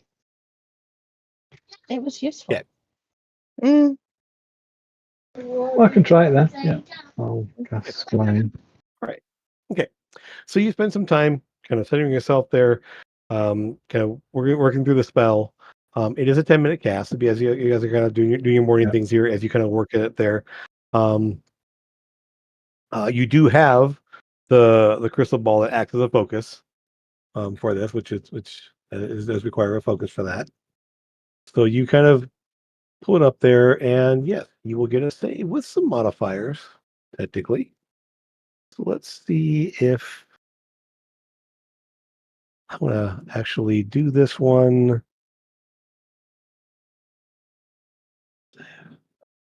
Let's see, where's my die here? I'm gonna make this roll here. Lucas. You focus on the crystal ball there, focusing on the name that you know, the images that you've seen in your visions. You've been hearing this one for a while. You know of the target. And while you think that you have a basis to where you're kind of focusing on this image there, and your perception shifts. You find yourself looking at, well, you initially see what appears to be sort of a river on the side of a. You broke up. They froze. Sorry. A river on the side of a what? A river. A river on the side of a river? I will start over since it stopped there, so you don't need to give me a break. I can't help my connection. No, I just didn't know what you said. So, no one did. So, okay. So, you see an image of looking down on this person, this hulking person with chains wrapped all around both arms, both legs, all around the body, even around the face itself. It's just sort of sitting there, and the river continues to the north, like off in the direction ahead of it there. You kind of orient yourself for a moment there, seeing the sun rising off to the side here. He must be looking to the north, based on what you're seeing here, where the sun is in the sky in this image here. Give me a perception check for details. You definitely see on the side of a river, the sun is rising to his right, meaning he's looking to the north. Excellent. Okay. So there is sort of a shifting, like crunching sound in the ground. And he sort of like you kind of like the scrying sensor kind of shifts a little bit, and you see large clawed feet, raptor-like claws, but larger than a tree. And they kind of taper up into dark colored feathers and a larger dark body like the size of a small building. As just kind of like off to his left somewhere, just kind of crunching around there. You hear another crunching sound as there's a blur of motion, and some like deer or elk or something like that there is snatched up by this thing, and it starts like chewing on it and kind of tossing its head back there as you're looking at a very large bird of prey who's just munched, like literally just like pecked downward and picked up an elk the size larger than the person you're looking at. Looks like Ask might have been right then. Yeah. You don't see others. You don't see any other giants or anything else currently around this space here. But again, he is sitting looking at a river heading north. And with that perception check as well, you will see that the mountains to the north he's looking at there are snow-capped. That there is snow on them, even in the middle of summer. And you can kind of picture that that's probably, well, it's more likely the area mountains. Yeah. And piecing it together, he's probably somewhere around in this direction here. For a river going north, the orientation is here, the snow-capped mountains there. Most likely is somewhere along this river here. So he's really close to us. Well, no, as far as a rock can fly in about 12 hours, to the north of you, somewhere to the north of you. Actually, more like yeah, a number of hours away as the rock flies. Yeah. Quite a distance, possibly. Yeah. Ooh, that's stressful. So, again, you don't see any other giants along with him. He seems to be by himself. Yeah. Obviously, tell everyone what we're saying. Okay. Yes, he is traveling, but via rock. That's what we saw. Then let's go. Let's go north. Okay. Yep. North it is. But the general, just to throw this out there, wants us to go help in the south. He does not want us to go help. He wants us to create a distraction for the south. We don't need to go to the south. How about this for a distraction? Kill the chain devil, steal the giant bird, ride that over the south, and go. I mean, so yeah, more along the lines. Essentially, anything you can do on this to get the giants to maybe pull some forces back is kind of more the impression that Lucas you would have gotten here. It's like does not want you to go back and like try to attack them from the side. It's just more to maybe make them consider pulling some forces back to deal with you, or deal with something else in the way. Oh, like heads on spikes and stuff. Let's do that next time we can destroy a camp. Well, while we're walking and going through camp, let's just set bonfires to everything. Although heads on spikes means they can resurrect them again, doesn't it? Yeah, we have to take the heads with us. No, you would need a 9th level resurrection spell for that. Yeah. Well, we don't know what we're capable of, though. Yeah. So Probably not that. You don't think they have 18th level casters running around with let's 10,000 gold pieces in diamonds. let's just go north, and every camp we come through that isn't an ally, we just set it on fire. Yeah. I'm down. Kind of give them a walking trail to, find us. But hopefully we find them before they find us. Okay. All right. So you guys kind of pull yourself together there, get things going along, and start heading north along the river. Grim, do you have any way of flying? No. No. Okay. Okay. Yeah. So flight, no long distance flight you guys have. So other than Amethyst, but No. Yeah. yeah. Some of you have short term flight, but not long term flight. So yeah. Well, I have the Pegasus, so Yes. So between Jesus. Have a So, Pegasus. and you have a flying carpet. Yes, we know this. Uh-huh. So with that, you have so you can summon your mount. You can carry maybe carry Sora. Be kind of iffy there. yeah, Easily carry Grim. yeah. S could ride And me. S could ride with Amethyst. Mhm. Because Sora couldn't fit on the carpet with Amethyst.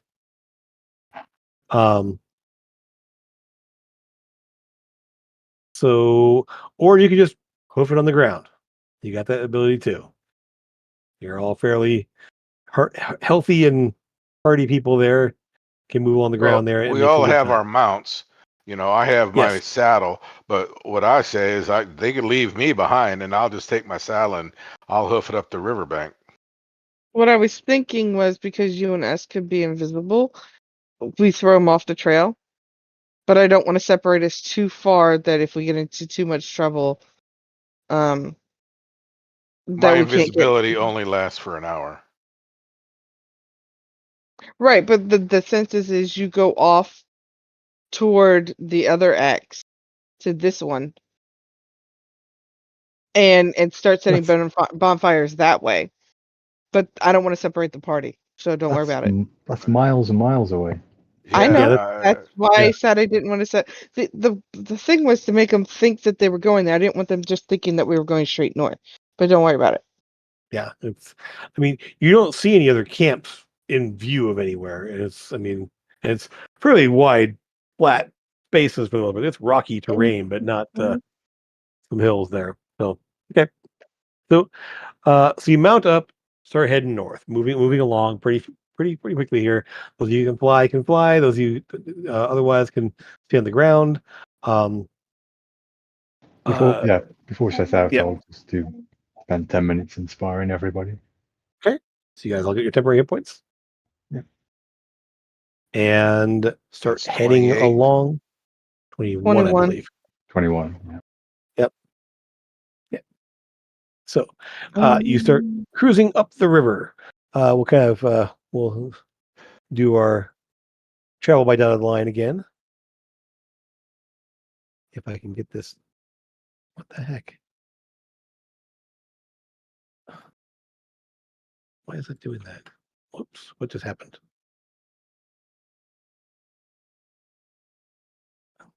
This is weird. What am I? There we go. There we go. Cool. All right. So we're just gonna go ahead and travel up this smaller line, please. There we go. So little dotted line up the way here. Give me either survival or perception thing along the way here.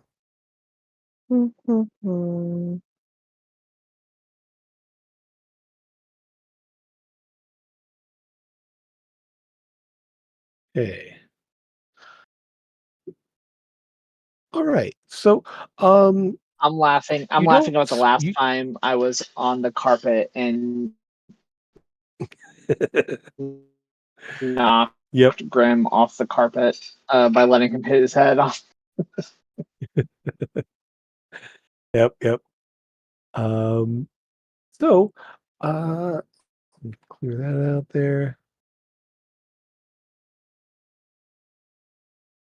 Sorry, I'm just trying to clean up the map here a little bit, so it's a little confusing. All right. So, Sora, you kind of scanning the horizon for any signs of other camps or other forces like that. You don't really see anything like jumping out at you. The river, the mountains along the right there are ways off, hundreds of miles, 100 miles off there, but you can still see them like up, like up on your horizon to your right there. Um, but you don't spot any specific like forces of giants or anything else. Amethyst and Esk, you get a good especially from your higher vantage point there, you definitely can spot kind of like where um, a large number of a large group of giants have moved along this space. From your high vantage point there, you can't see like specific tracks, but you can see where like there's a groove like from large footprints and all traveling in large groups, moving along the ground there. Some shrubs trampled, things like that. Um, and you can definitely see that there is signs of giants coming through this way, heading in this direction.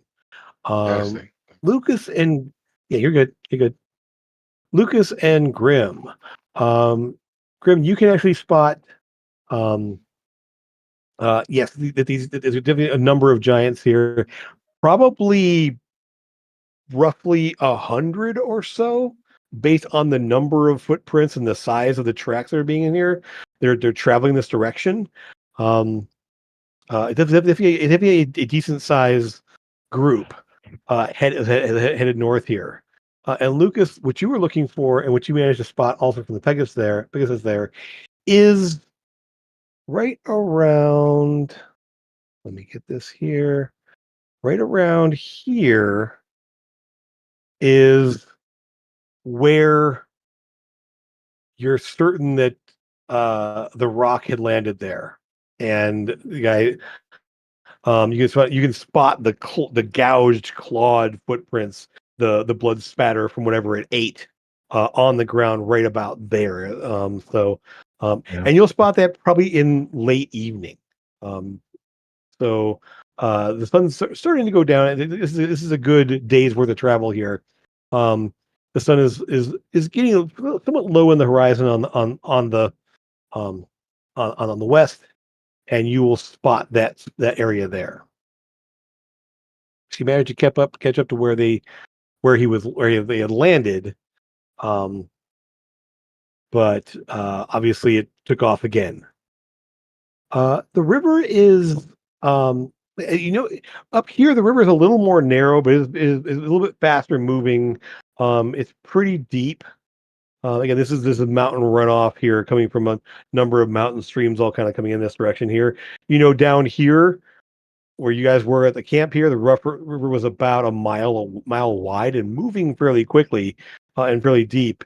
It's not as wide this far to the north. It's getting a little more narrow, but it's definitely moving pretty rapidly. Yeah. Very cold, very, very cold water. I'll ask if either Lucas or Amethyst can fly up to see if there's a river close by within a mile or two. See if there's another bridge up there. Have we passed any other bridges? Nope. That was the only one.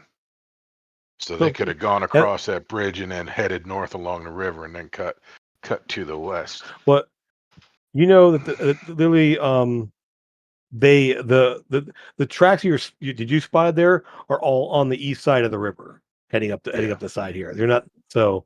Yeah, likely they're that group north came or across. Heading south. This group was heading north. North. Okay. Yes, a large group headed north, and they've been they sent a group up there to fight with the elves and up in this direction here. But that's what the X is up there. Where basically they were having a skirmish. So this must be the force that was sent up there. Yeah, it just my headset cut out for some reason. Just turned off. I missed the very beginning of your explanation. Sorry. Gotcha. Cool. No worries. Yeah. Yep. So, as the sun starts to set, there's no sign. You don't see the sign of the rock in the distance or anything else like that. It's definitely been moving along there. You don't see. You said you caught up to where it landed initially, where you scratched on the first time, and you are essentially the sun is starting to go down. Would you want to find a place to camp along here, or what is your plan? Yeah, we can look for a place. We can. Yeah. I say, definitely look for a place to camp. Okay. Yeah, you find a decent spot along the river. Having that there. And there's some rocky terrain and everything else here, and it's a good spot where the river kind of tumbles over some rocks. You can kind of get up on top of that there, get a viewpoint, get a little bit of a rise, kind of a flat spot heading up a sort of a gentle slope to the north, a little drop off, and then a fairly gentle slope to the south. And you have a good vantage point all around from that area there.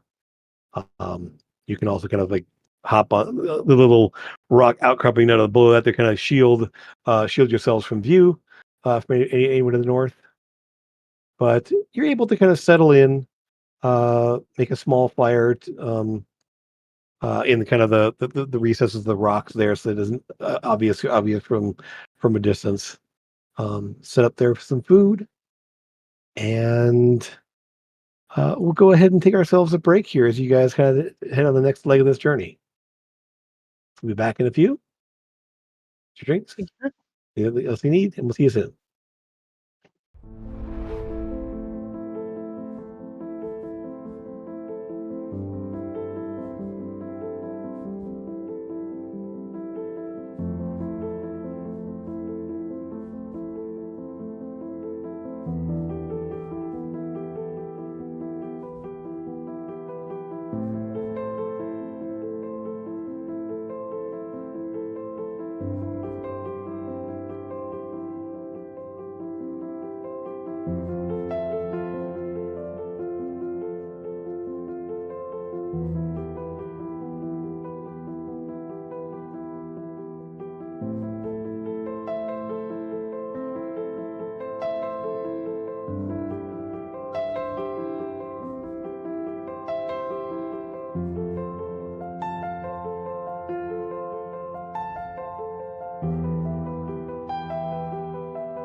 And welcome back.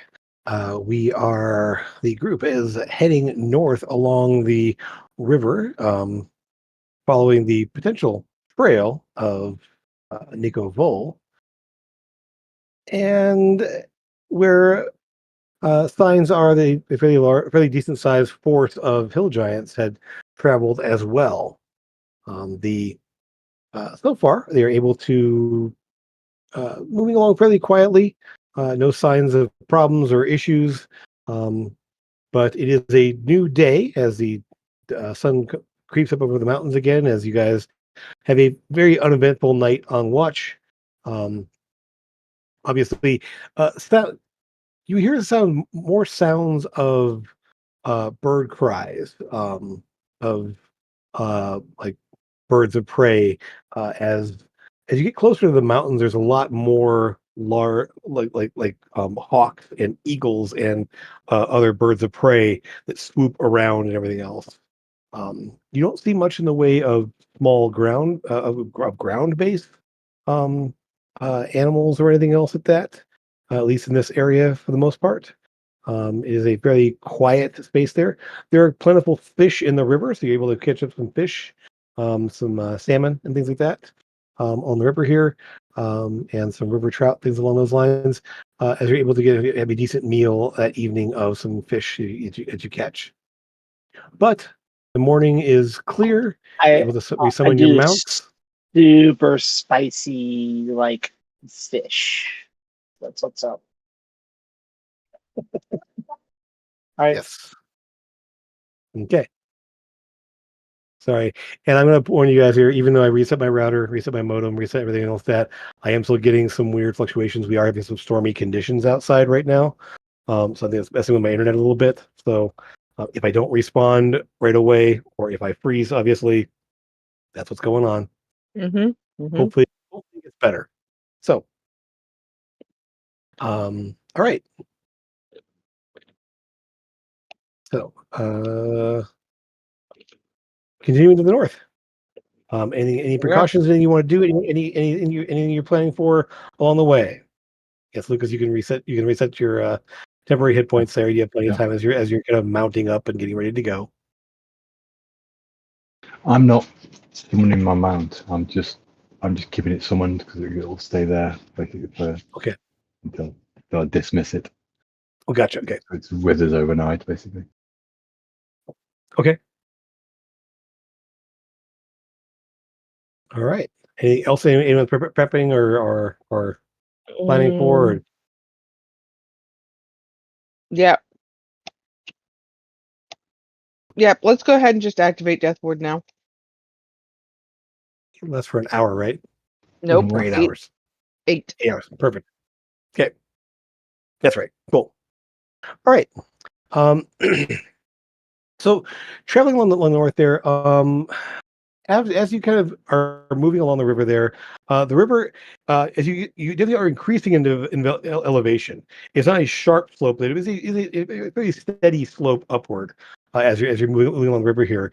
The river is getting a little more narrow, a little more faster moving into some rapid sections here and there as it twists and turns through some rocky terrain in spots, but you're able to kind of still follow along the way. After a couple, probably around noon, the sun's pretty much getting up almost directly overhead. Those of you with the higher passive perceptions there will spot signs of more obvious movement. There'll be a large carcass of some kind there, bones that have been kind of like bleaching in the sun there, as signs that something was skinned and eaten on the way. You'll find obviously footprints and evidence of a campsite for giants, large rocks, a fire pit, the remains of a fire pit, along with some of those bones and everything else. You don't see any actual giants here, but there's definitely signs that they've been moving here and camping along the way. But so far you don't spot any actual like giants or anything else. But by around 2 o'clock or so, you will. Who's got the highest passive? I think is it Amethyst has the highest passive, or Lucas? I think it's Lucas. 21 minus. Okay. Yeah, mine's 20. 20. Yeah. Okay, so 3 of you then. Okay, so the 3 of you, you will spot what's an obvious lookout place, and you kind of pull off to the side and pause for a moment looking there. And yes, indeed, you will spot what appears to be an ogre up on the hillside, on opposite side of the river, kind of up about maybe 50 feet or so, kind of like obviously like as a watch point. They don't seem to have spotted you. No alarm goes off, but you do see that, and you kind of like pause and get out of view. So you are now coming across signs of actual occupation or evidence of actual forces here. And that's on as the west you side. pause, That's on the west side of the river. and see that there. Yes, the opposite side of the river from where you are currently. Yes,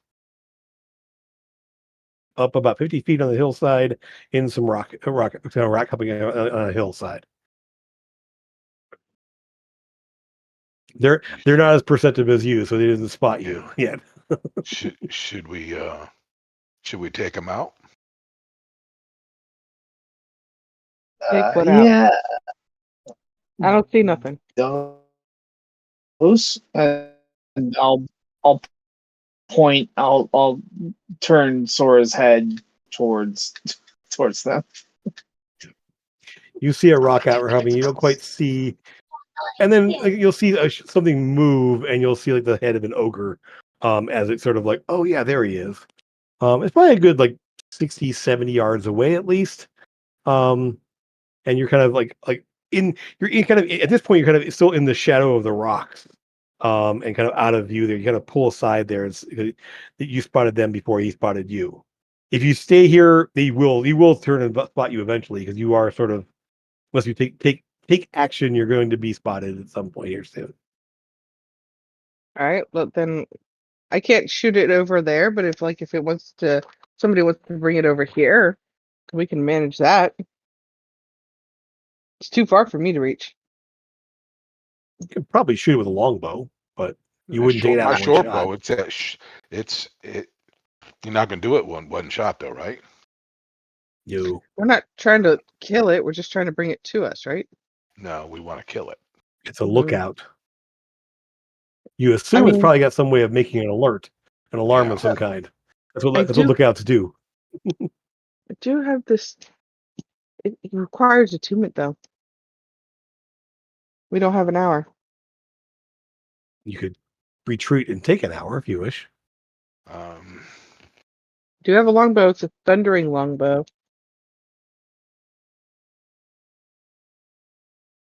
My bow will reach. I'm not worried about that, but it's not going to kill him in one shot, no matter how well I ride. I mean, is your bow magical? Yes. Oh, we've got things like Cold Person that could potentially stop him doing anything. But then there's always range, chance. Yeah. No, but we could get closer. I mean, I'll take a shot. I mean, you can go invisible and do it. Yeah. Up to you. If you shoot at him from here, he's 60 yards is is going to be 300. 60 yards is 180 feet, which is let me look at also 50 feet up. So yeah, it'd be in your range, beyond your short range. But then the alert will go out and there'll be reinforcements within a few minutes, and then. Well, if I steady aim, I still get I'll get my my extra dice. Let me see something. Where is it at?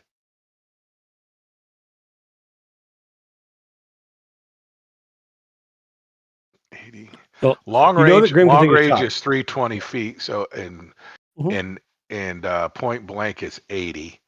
So it's beyond that's 80 feet. Yeah. It's in your disadvantage range.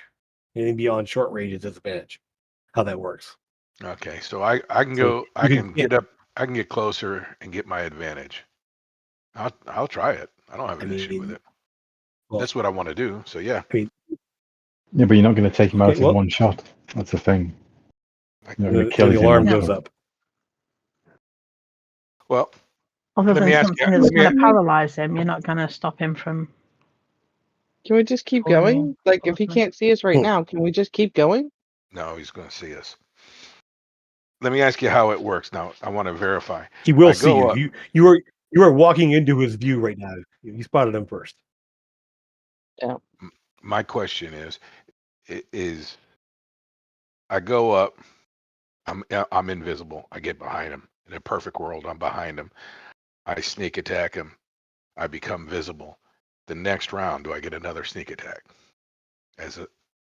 Not if you're visible to him. Okay. And on your own. He's aware he's been stabbed, and you're visible now. So you know. Well, I know I get the one free attack. I wasn't sure if I'd get another one or not. Yeah, probably. Well, and he's 50 feet up in a rock outcropping. You have to climb up to him. And yes, you have the skills to do that, but it's going to be very difficult to climb up on someone who's keeping watch. All right. Yeah. So with that being said, I could sit there and do it with my bow, get the surprise, and then steady aim and get my surprise again. Yeah. So in other words, there's also 4 other people that can do something too. So who else wants to do something else? Yes. Yeah, but we know Grim wants farther to do away. What the rest of you? I'm just trying to figure if I get up there fast enough and close enough, I can possibly get 2 attacks on them, and then it won't be an issue. But you're right. There's 4 other people. I'm not trying to be a kill steal or anything. I'm just trying to figure out, asking questions on that, and they can figure out what they're at. But yeah, so you could definitely get closer. Melee would be difficult. That would be a really skilled thing to do. Yeah, that's why I'm trying to stay within my arrow. Yeah. Can we move far saying, far enough away from him so he can't see us? Just basically go round. Yeah, you can back off. You can back off. Well, you're gonna have it's kind of like you're kind of following the river here, and he's sort of like watching the river route. So basically, you're kind of moving into this like almost this like sort of a canyon space at some point here. Yeah. We'll say he's you're probably right about here across the river. I mean, this isn't a perfect representation of the small scale, but yeah, he's across the river up 50 feet. You're about 70 yards, so about 210 feet away from him currently. You're out of view for the moment there, but you're gonna have to basically walk into his view to keep moving on this trail here. It's good. He's an advantage point to watch this route. So there's no other route other than going through the mountains themselves. You could try to go up into the mountains, and that's going to slow you way down. It's going to be probably pretty treacherous.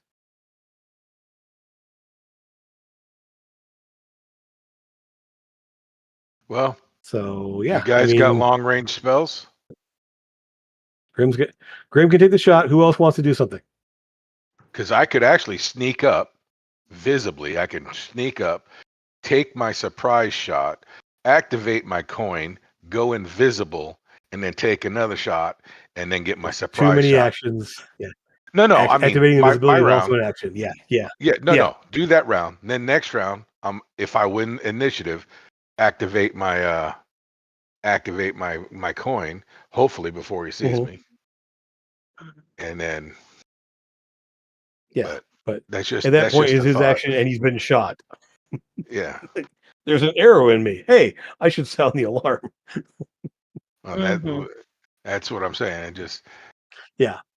There's a lot of variable what ifs, and they're all bad what ifs. So. Yeah. We need to get some kind of whole monster off on him, if possible. Or even just like telekinesis, drop him off the cliff. Just pull him out in fresh air and just drop him. That's going to do lots of damage. Sure. Can you do that? Telekinesis. Yeah, but I can't go invisible though, so he's going to see me and pull reinforcements. I haven't got the ability to go invisible. What's the range in this spell?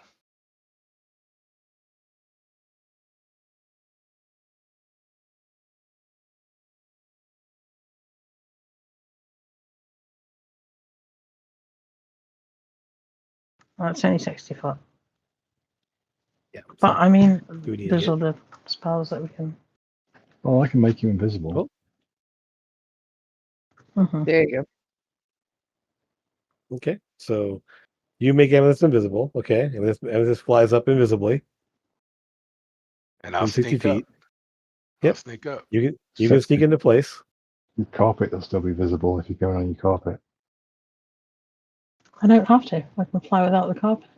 Okay. Yeah. There you go. Right. There you go. Okay, so what's the plan then? What are you doing? I'm going to sneak up. Okay, give me a stealth check.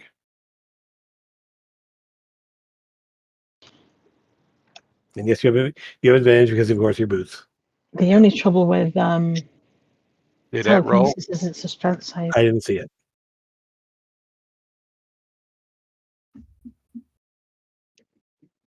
Oh wow. 1 and a 2. Of course, you do reliable talent, so 10's the minimum for you. So it's going to be actually 24. So yeah, you definitely beat his passive. He's not going to spot you getting into place. So 1 and a 2. Yep. So you get within your bow's short range. You kind of move along the rocks on the river, picking your way, and using the shadows, using the scrubby bushes and stuff like that, and kind of get to a spot where you have an angle on him where you can get within your 80-foot range. Amethyst, you are invisible. You can use your invisibility. Yeah. Use your flying ability. I'm just thinking if we use telekinesis, that he gets a strength save and he's probably pretty strong. Whereas something like Hold Monster is probably less likely to pass a wisdom save. So I think you should try it. I could do Hold Monster, and then if that gets off, I could use the telekinetic shove to just like push him over the edge anyway with that. If he's within so many feet of the No, if Edge of the you're cliff. invisible, you can fly up to him. Okay. And very likely not be seen by him. Okay, so Grim, you Very are likely. Yeah, this you can give me a stealth check with advantage. Although this is like he has like his passive is not good. Okay, yeah, you 22nd. Yeah, so you whoop because you pop your wings basically from your with your ability. Yeah. Okay, so what do your wings look like? I've not really thought about it, to be honest. Bat look like a rat. No. Stop it. You silly man. I'm sorry. Grimbar, be nice. They We all probably know look, it's not bats. no. They probably look like a hawk or whatever her girlfriend flies in. Or maybe I'm my own person and she is hers. Well, Either way. The ability says you gain a flying speed equal to your walking speed and you can hover. As you fly, your skin glistens with mucus or shines with an otherworldly light. So it doesn't actually say that I have wings. I don't care what that says. Okay. You tell me what you want it to be, and that's what it is. Again, you are not an aberrant. You are not a mind flayer creation here. You are. Okay. You're. Well, yeah. At the moment, you don't know because I'm invisible. So Sure. So we'll discuss it later. okay. So I'll think about it. Whatever happens, you can't be seen, and you fly off there and do the thing there. So Okay. So you get in a position there. Yeah, he does not know you're there. Grim, you have your shot, and with this, you have yours. Okay, you want me to take mine? Go for it. With advantage, obviously, he does not know you're there. Yeah. And with this, you're going to do hold monster on him. Is that the plan? Yeah. Okay. I wanted to, paralyze him before he can mean, anybody to his. Sure. Okay. So you definitely hit there with that shot. Go ahead and roll your damage. He will make his wisdom saving throw for hold monster with his -2. So, and that was first, right? Or my shot was first? Same time. Doesn't matter. It's up to you. It depends what you want to do. Well, because if you actually hold him, my damage becomes a critical. That's why I thought you might let me go first, but you went first, so. Okay. Well, go ahead. That was the plan. It doesn't matter because you can't get triple advantage. So you got advantage. Yeah. It wouldn't be I'm just talking the damage. I'm talking the damage. Do I get crit damage? But I'll just roll flat damage. No. You're not getting crit damage. Because hold person only works if you're in melee range when you hit them for auto crits. Okay. So I'm gonna do that. Okay. Let's sneak attack. I'm gonna roll that, and I am also adding this damage.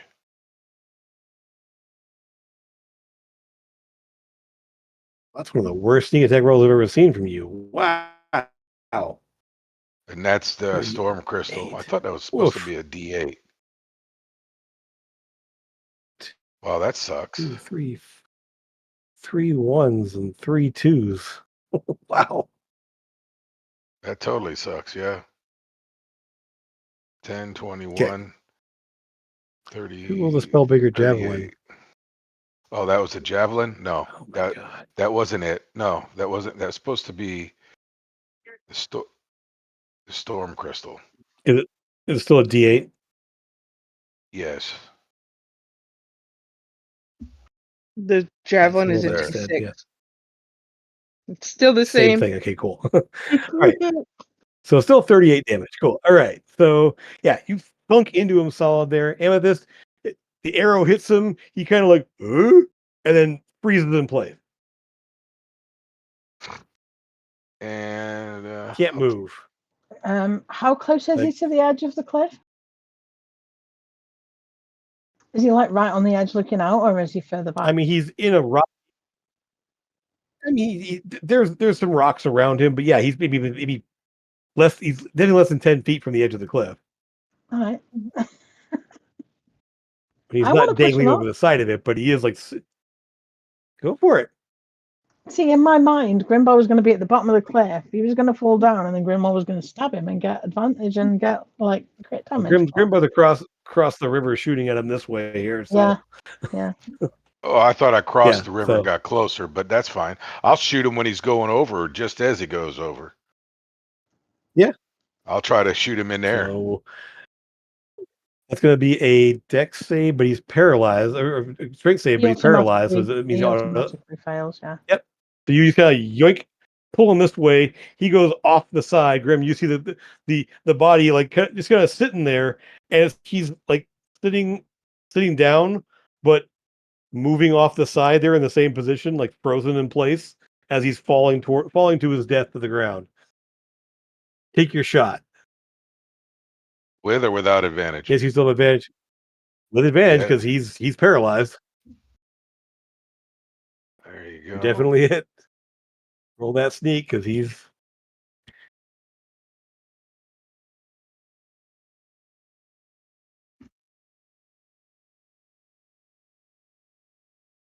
Okay. Oh, yeah. So, between the fall damage of, let me just go ahead and roll back. That's going to be 5d6. So, essentially, about the time, maybe about 10 feet from hitting the ground there, arrow thuds into him, and he thuds on the ground there, just completely frozen in place there. And you just hear a bunch of bones break as he just stays there. And eventually the body sort of relaxes and just lies still. Yeah, definitely dead. He's not. Yep. And from your viewpoint there, you can see there's sort of a little like trail along the hillside that he walked up to this spot. Obviously, some rocks have been cleared and kind of it's almost like a small, like maybe a foot tall, like wall ish, and then a larger rock he was sitting on essentially. So it's just a little vantage point there where you can kind of look down and see the river and kind of see things coming and going there. Basically, from you realize that he should have been able to see you guys as you walked into place, but because he wasn't looking in that direction, you spotted him first and backed off out of his view. So, yeah, you don't see any others from that vantage point scanning the side there. Obviously, this ogre was by himself up here. But there is sort of a little trail that heads north along the hillside on the side there. I'll tell the others and see if they want to investigate that or what they want to do. Okay. Sorry, Jim, I didn't mean to talk over you. No, that's fine. You're fine. I thought you finished. Yep. Nope, we're good. Let's go ahead and do. And we'll put somewhere right around here is where you spotted the ogre. Okay. All right. In that case, yeah, you see the little trail on the hillsides there. Again, this is not to scale because obviously it's closer to the river than that spot there, but it's the general hillsides along there. Yes, the scout is lying there on the ground, or the watcher is lying there. What do you want to do? Well, while I'm on the vantage point, can I see anything from here? Like, can I see any? Give me a perception check to see if you can spot anything details along the area here.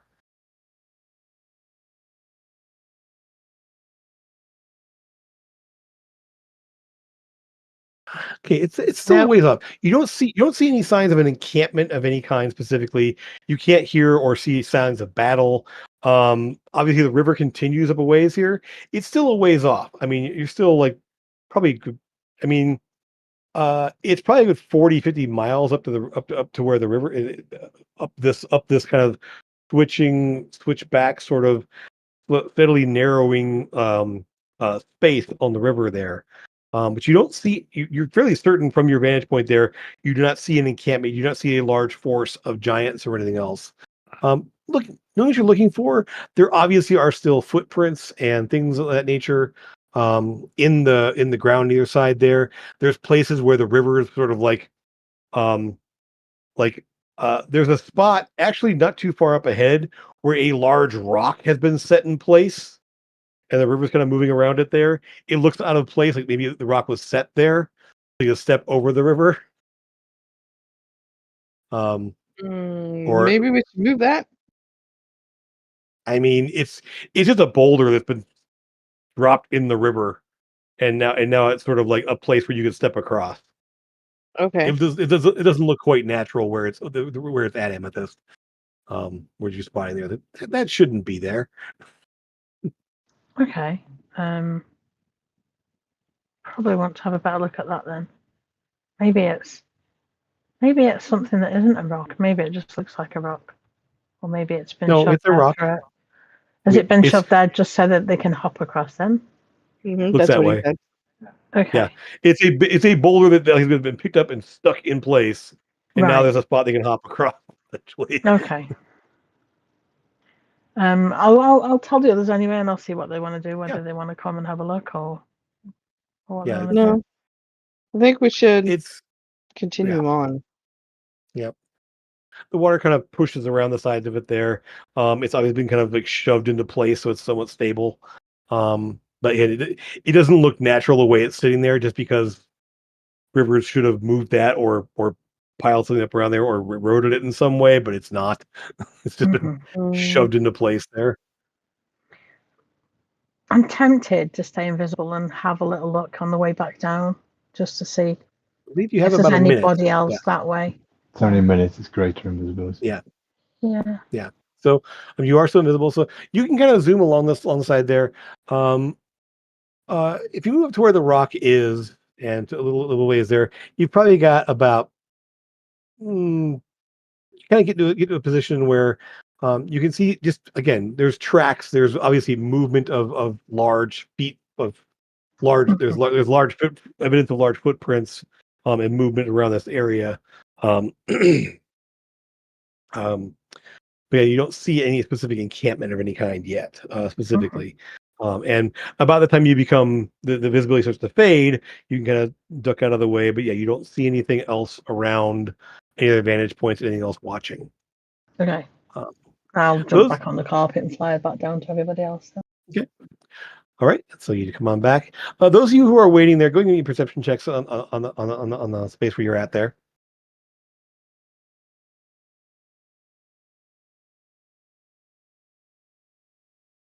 Yeah, good job, Sora. It's just what I do. Keep an eye on the ground. Make sure that bug pushing the dung doesn't do anything. Grim, I don't think you. Oh, yeah, you're fine. Never mind. Excuse me. Sorry. All right. With the 30, Lucas. Like you guys are all again finding evidence of movement. Definitely finding obviously signs of giants moving past this way. Lucas, you will spot. It's very faint, but you realize what you're looking at because you've seen it already. Probably ways up there, just barely visible on the top of a hillside there, a little spot there is like that looks like a bird. Wait, I shouldn't be able to see a bird from this far away up on the hillside there. That's gotta be, I mean, it's miles up the way, and you realize like that's a little bird up there. Oh no, that's probably the rock on the side of the hill up there. All the time. Really small. Far away. Yep. Yes. Show me near. Show Tiny. me far. Far away. Yep. So like out. Yeah, and you kind of squint that direction there, like, yeah, looks like a bird. Wait, that I shouldn't be able to see a bird that far away. That's Like, one big bird. That's just a trick. That's just a trick of the light. That can't be a bird. Like, nope. That's one big bird. And I mean, no, I'm pretty sure that's a dung beetle, as she points to the ground, because a 1.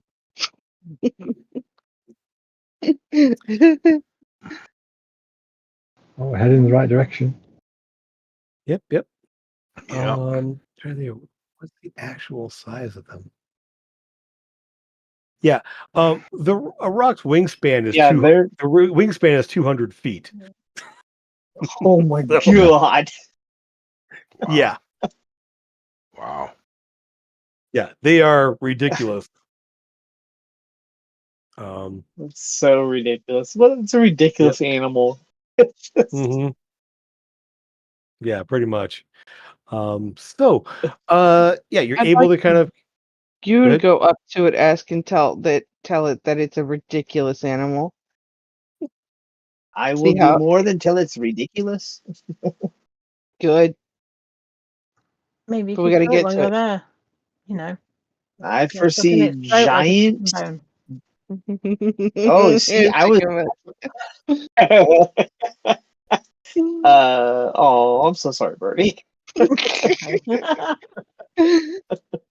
The chicken was dead anyways. The chicken was dead.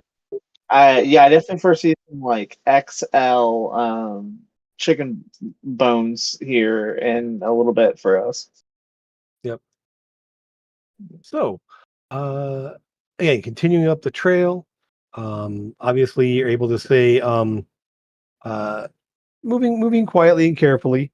At this point, it is a little bit more uneven, narrower spaces in some spots. There, the river is kind of twisting and turning. You probably at this point have to kind of travel single file on your horses if you want to continue using the horses, or you can go back on go on foot at this point. It is at this point late afternoon. There are a lot of shadows in here again because of with the sun angle of the sun and the rock outcroppings and the hillsides. There's definitely a lot of shadowy spaces in this area in here now. So you want to mounts or on foot? Which one to do? I think we should go on foot. Yeah, let's go on foot. Picking your way I carefully. actually You're able agree. to kind of Agree with that one. Yep. okay. I've been rather disagreeable today, but I'll agree with that one. It's just because you didn't have your spicy chicken yet. Here, and I'll pull out the stick that Est made in the morning and give it to him. No, Try that. because I had elk. That big giant elk. I cooked fresh meat. Oh, that's your problem. You had too much of it in your belly. Here, eat the chicken. No. As you have your Full eat some more. your late afternoon snacks and such. As you picking your way on the riverside here, kind of moving on the side space here, about maybe the sun's definitely down over the side of the hillsides over here now, but there's still obviously the sky is still lit up above you here, but around probably 7-ish in the evening there, not quite sundown yet. You will spot kind of probably hear it before you see it. Around the side, kind of in this space over here. Well, let's kind of mark this right around in here. You will spot, as I say, probably hear it more than see it there, a large number of hill giants. There is definitely a campment here. There are roughly, by quick count, 40 to 50 hill giants, at least that many ogres. And there are multiple fires, lots of um, uh, there's not really tents set up. It's mostly just like spaces where people are sitting in there are rocks where people can sit on them. They kind of set things aside there. You are aware, Lucas, based on this vantage point here, the rock would probably be across the river up. You don't see it currently. I'll just point that out right now. At some point during your travels there, it wasn't where you saw it before. Yeah. But it was over here.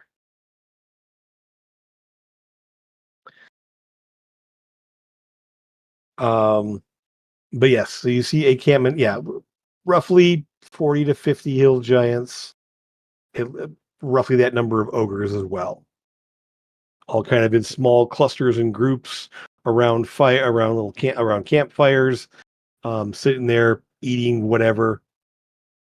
Kind of some are kind of like clearing off fresh stumps of trees they've pulled up there. They're making new war clubs out of them. Some of the smaller ones, the ogres are kind of sharpening axes and whatever else they've got on them. But they don't spot you. Again, you have the shadows on your side and them not being super observant, but you definitely see that many people over there. One more perception check just to kind of see what you spot among the group. All of us? All of us? Everyone, yeah. As you're kind of all kind of in this like space where you can kind of see and hear them. Huh. Oh, I ran downstairs real quick. Oh, 1 second. Yeah. I rolled a 1. I know. I got that thing, but I still rolled a 1. It's all right. So, I pulled a Sora. Yeah, Sora right. didn't beat you. I did. Yep. So, those of you watching the guys that are seeing there, you kind of you try to pick out any sort of like order among them, and Sora, you've been fighting these guys up close the most. You will spot kind of a group of ogres, kind of in the back, like up against kind of a rock wall, everything else that around their own little fire there, that are wearing like more like the patchwork robes and cloaks. Uh, Probably about 6 or 7 of them. It's hard to see exactly in the shadows of where they are. But there's definitely a group of mages back there. Um, and kind of looking around for you don't see anyone like no one's acting as a leader right now. No one's shouting orders. No one's telling anyone what to do here. But you definitely spot that little cluster back there. And Lucas with the highest roll. You can faintly hear and see sounds of fighting further up to the north. It's hard to hear over the din of voices from these guys over here, and the rush of the river. At this point, it's kind of tumbling over rocks and kind of rushing along there. But what you also notice that's very unusual is that up ahead, it's been fairly clear skies. Over there, it is storming, and you can see storm clouds and lightning playing across the clouds and everything else, and just a torrent of rain. Very localized up sort of upriver there, where and you can really make out there's a couple of spots where there's water kind of cascading down the side of these hillsides. But there's that definite like localized thunderstorm happening right up the way there. Storm giants, yeah. Storm giant. Or it could be the chain devil causing all kinds of havoc. You also cloud giants can also control weather. Yeah. Makes more sense for the region you're in here. Or all three. Yeah, we won't know till we get there. So, I'll also point out the fact that there are the Meiji people there. For those of you who didn't roll as high as Sora, and she actually saw something this time. Yeah. Mm-hmm. The last thing, those of you who are kind of watching there, along the riverside there will be a hill giant walking back, like dragging another hill giant toward the camp. Like he's like literally like, and it's hard to tell if the one that's being dragged is alive or not, but he's definitely being dragged along by another hill giant toward the camp. What's the chances, just out of curiosity,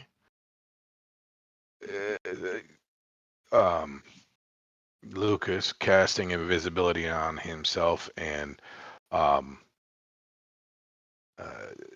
Amethyst, and they go out and in one mass attack, they nuke the mages that are sitting all by themselves, drop Sora in there. We take out the mages, and then we bug out. You can't cast invisibility on two people because it's a concentration spell. Okay. I was just thinking, go in there, mass attack them, and then Sora can fly her way out of there, and you two are already flying, and can get out of there. And I could support at a distance with a bow or something. I'm okay. It would be risky, but I will say, getting to those guys. I mean, yes, you do that, but there are, like I said, 100 or so giants and ogres between you and them. that's why I was hoping invisibility could work on both of them. Nope. We just need to create a distraction.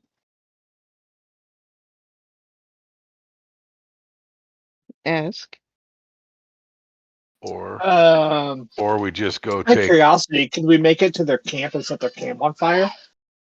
They don't have There's a camp. nothing there. It's just a bunch. They have some campfires. They're just sitting around on the rocks. They don't have tents. They don't have furs. They don't have bedrolls. They're just literally lying and sitting on the ground in groups there. Or we just go to the main fight and start helping the main fight. Helping the people fight the giants that are up that way. No, we need to take these mages out because it looks like they're dragging them back here to get resurrected. This is where we needed to be. So we need to plow through. There's 100 of them. I don't think we're going to be able to take on 100. Yeah. Nope. Oh, that's why I said distraction. What are you going to distract them with? You? I'll take out the mages. I don't know.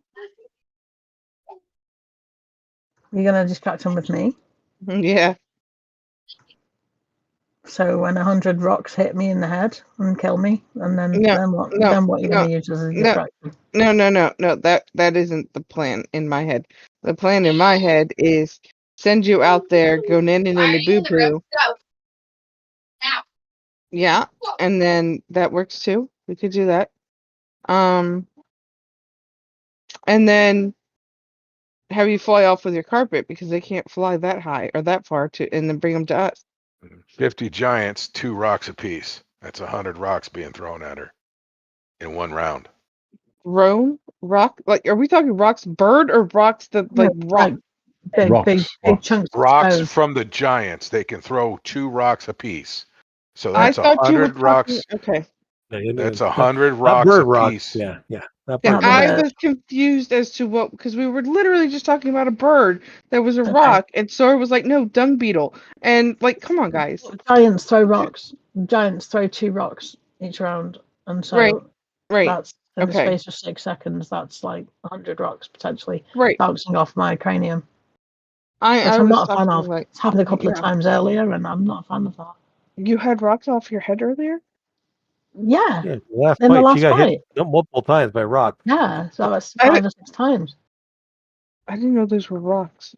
Yeah, they were bouncing off my head. I thought they were just. Did you hear me saying meow? No, I definitely would have heard that one. All right. So I don't think sneaking through is going to work. Lucas, what about something like hypnotic pattern? Or putting something, can you do some kind of illusion magic in the middle of them all that makes them go, huh?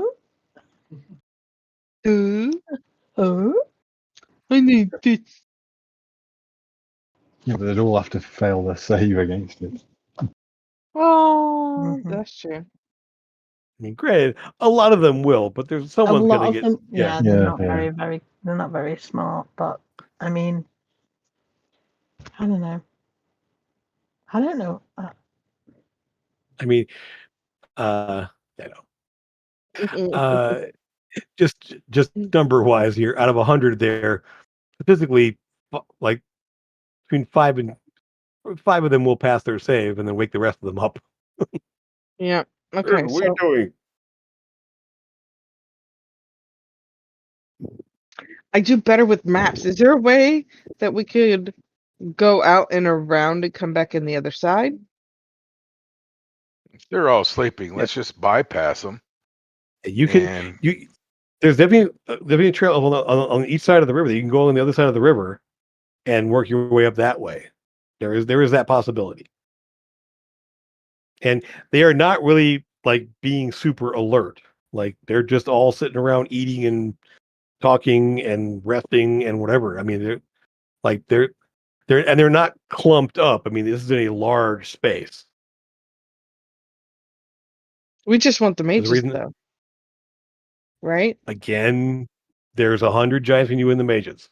Right, but if we sneak around the back half is what I was thinking. Or are they sitting in the dead center of all that mess? They're sitting all the way in the back against the mountains, and they got all the giants and ogres in front of them protecting them. They weren't stupid about it. Well, okay. They Primbar. kind of took themselves away from everybody else. Yes. Lucas casts greater invisibility on you. You take the portable hole and you swallow one of the mages up in it, and then bring it back to us, and we'll kill it over there, and then we'll come back and do the same thing later with the other one. No, let's just skip them and move on. Because, and you manage to get at least 6 or 7, or who knows more, is all you can spot in there. Like all that done in a minute. Yeah, let's just move on. I don't think we're going to be able to handle these guys just now. Okay. So, one last thing here in looking at these guys here, they obviously are preparing for war and all, but you don't know like what's happening up the way. You don't know, these guys are all really resting, recovering, whatever here. Lucas did spot there's definitely some fighting and something happening up ahead, but it's hard to know what's happening there based on what's happening here. They're obviously fairly relaxed about this. They're not like rushing out to do stuff here. So you, without knowing what's happening up ahead, these guys are here. You do not, as you kind of like peer your way through there. The mages are not like actively casting rituals or doing anything else like that. They're literally just sitting around, like discussing, reading, resting, whatever. They're not even like all like they're kind of in a general space at the back of the group. Because there's no mat for this because it's too big of a space. Like this is a large open space here where they're kind of spread out among them.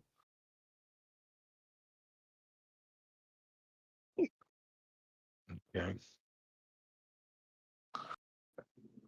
I mean, you can put that out there for yeah. So say that again. They're spread out.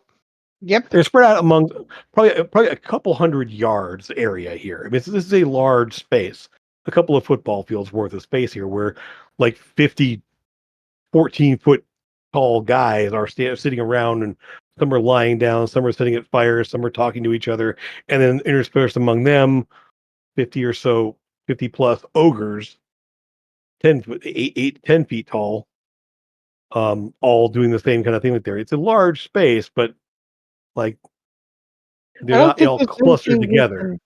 I don't think there's anything we can do here. I think we just need to move on. I'm not saying that we're not powerful enough to do it, but we're too all over the place on what we're going to do with this. So if we can skip it, let's skip it. I think, but I think what he's saying is it's a big area. We could start at one end. They'll start coming towards us, and we can work our way through them is a possibility. But I also think it's a possibility that 100 of them. I agree. So I think I'm just pointing out that I believe that's what he was trying to say, and I'm not for it. Yeah, no, I'm just saying in terms of the space that's here. I didn't want to make they're all like clustered in a little canyon here. It's a large open space where they're all spread out there. Yeah. So, Mhm. but there's I also a lot say- of space on the other side of the river to move along there. They're not I camped on say the other we side of do the river. that. I say we do that. Let's just Okay. go across the river and not deal with these. Okay. I now keep that in mind, guys, because I am scared that, once we start the combat up there further, we're gonna have them coming at us from behind. There's already What- combat up there. They're already I know. fighting. Oh, this is true. And So then let's by just the go. And Let's go. anything that goes down will get brought here and resurrected. Well, let's just make sure that doesn't happen. oh, yeah, Let's go. but we help the ones up there fighting, and then we have that they're going to be helping us fight back through what we have. Hopefully, Hear me out. What if the thing that they're using to resurrect people isn't the people? What if it's an item? What if they have some kind of like Anna? Right. But again, how are we going to get to that item? By if being they've got really the- smart, obviously. Yeah, you'll be really smart. How are you going to get it? Well, we can work out where it is by using like detect. I mean, we don't even know that there's an item, but if it was an item, we could detect magic, find where it was, and then send an invisible Grimbaron to go and just steal it, because that's what he does, right? He's a thief, yeah. Yeah, Yeah. but his little pocket is full. He's got that large book in there or whatever it was. Not his wrist pocket. No. I've got my wrist pocket, plus I got my backpack of holding too. So But here's the downfall with that plan, and I love that plan. If he gets spotted taking something off of the mages, because that's who would have it, he's now in the center of all of that, and there's no way for us to get to him before he's gone. Yeah, but well, then if he's number wearing one, that cloak that lets him teleport back out again, we can do that. what cloak? My cloak that I have that lets me teleport 250 feet. Why don't you just The tell one him that that? I lent to you and Esk when you went to. Okay, but I was thinking I wouldn't sneak in there unless I had your carpet. The where I could carpet fly doesn't out. go invisible.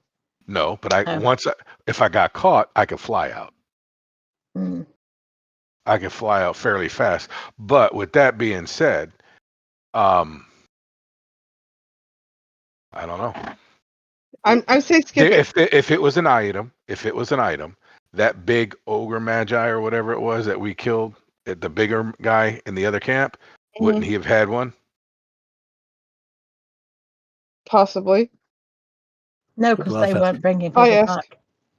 Hello. They didn't have the ability to bring people back to life there, so no.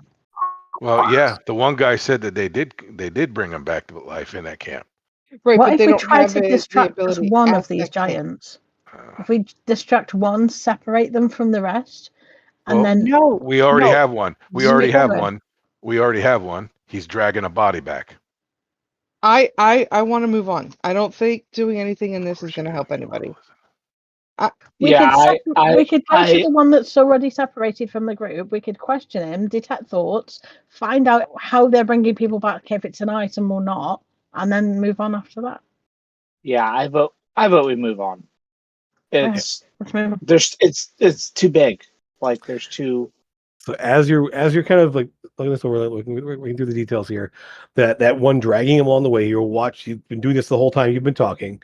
So he's dragging him on there. He drags him off to the side, kind of on the edge of the group there, and sets him down, stumps his way over, and just kind of like you can't hear him this far away, but kind of where the mages are, and then walks off. Leaves the body sitting up over there.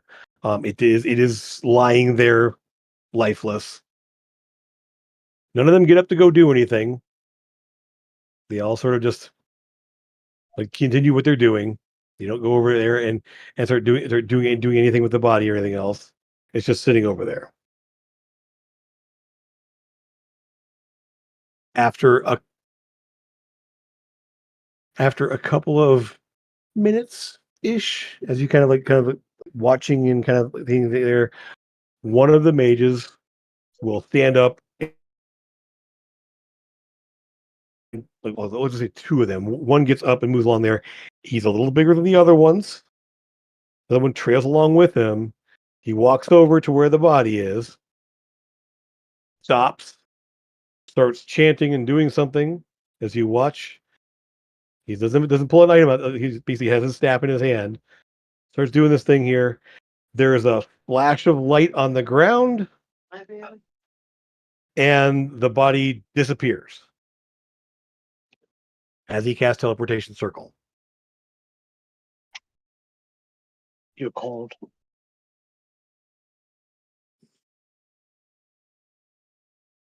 Okay. So they're teleporting them back to someplace else to be done. That seems to be the case. All right. All right. I'm okay. Are you okay? Okay. So can you destroy the teleportation circle so they can't do that? No, it's a spell you cast because the circle Okay. appears. It's not a Okay. permanent circle. He just casts a circle. It goes back to some place to a All right. fixed So point.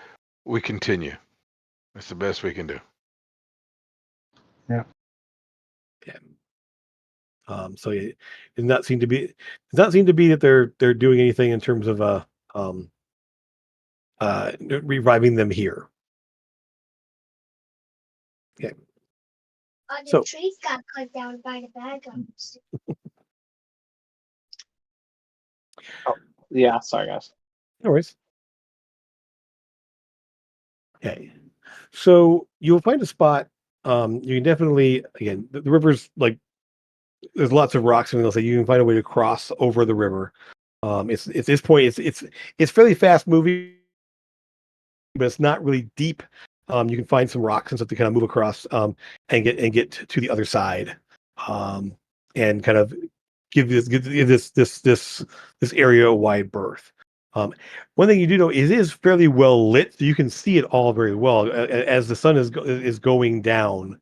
By the time you kind of get across the way, and as the sky above you is darkened, you can all still hear thunder in the distance up ahead of you, and see and just see the campfires and everything else of the giants off on the opposite side of the river there, as you kind of move your way along there.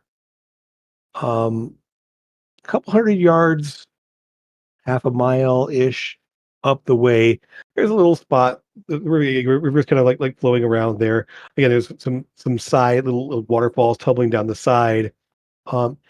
At one point, in sort of a little eddy spot where kind of the water pools off to the side there, you will see a body. Body of someone humanoid size, normal humanoid size. Kind of flowing bluish white robes, pale hair, bluish skin. Kind of pale bluish skin. I'll walk up to her. She is The male, body floating in female? the water. See there, it's male. It's a male body there. You don't. Is it elf? It's pointed ears. Yes. Yep. Sky elf, Air Genasi. Yeah. All right. Yep. Obviously, you'll see that as you turn them over there, the very massive wound of their chest has been crushed from the front as you pull them over there. Obviously, there's something just caved their chest in. Is he wearing armor? Well, I mean, trying to get Looks to me maybe a caster type. More like it seems to be. He's wearing robes. All right, I'll check him to see if anything can be used for our casters, and then let him let him rest where he's at. Yeah. Yep. No gear. No real gear on him at this point. There, if it was washed down the river or left, drop where he got where he was killed. All right. So, all righty. So we'll keep on going. Pick your way along the way, and at one point, the rock side on the left side, is kind of like sheer rock with the water. You're kind of forced to cross back over the water to the other side there. But you are even through the thunder is louder as the thunder is close there. You are moving in the area there, and there's rain coming down. Like it's almost like you hit a spot where there's clear skies. Now there's rain, and you're walking along the riverside there. Temperature? It's not cold. I mean, you're moving higher up into the elevation, so it's a little bit cooler than it is back there. But this is ratchet change there. It's more like a thunderstorm is happening here. There's a couple flashes of lightning up ahead of there, and you can see there are some like sheer cliffs ahead of you a ways, and kind of and some like terrace like structure there, some waterfalls. You can see in the flash of lightning there. It is dark, however. So those of you without dark vision, actually everyone here has dark vision now, are having trouble kind of picking out details. There's definitely signs of you can hear shouts and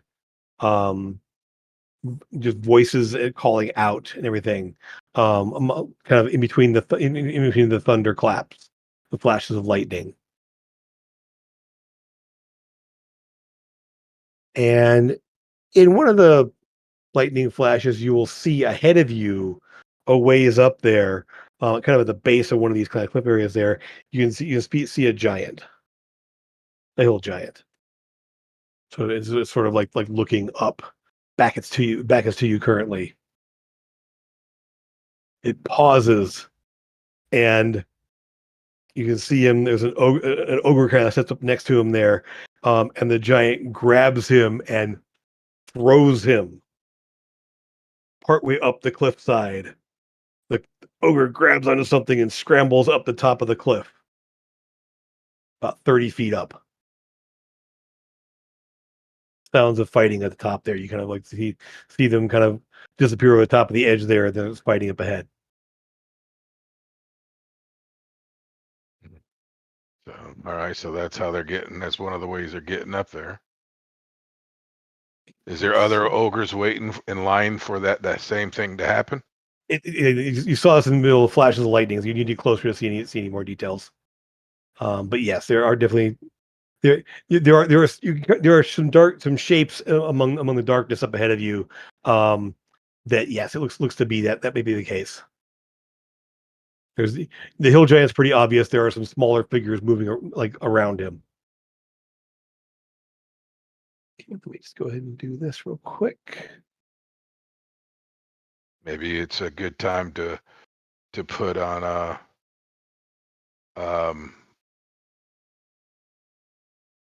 what do you call it? Show? The telepathic link. Yeah.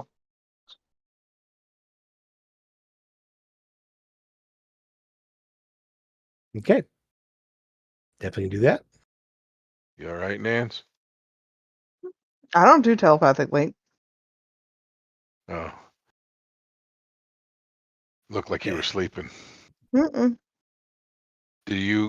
What about your that thing up? Do you want to put that thing up? Death word's already up. Yep. Should still be active. Yeah. I thought that was yesterday. Okay. I mean, we'll assume it recharged and you reset it, then it's fine. Since you intended to do that, that's fine. Mm-hmm. Okay. Well, I'm going to basically move you guys to this map so you can kind of see a bit more of what's going on. Let's go ahead and do that. Give me the bottom right. You can place yourselves on the map there. Like I said, you're not right, like exactly. You're kind of off the bottom right of the map, and you'll see that there, yeah, up ahead, right about there is the hill giant, and yes, there are some ogres moving around him.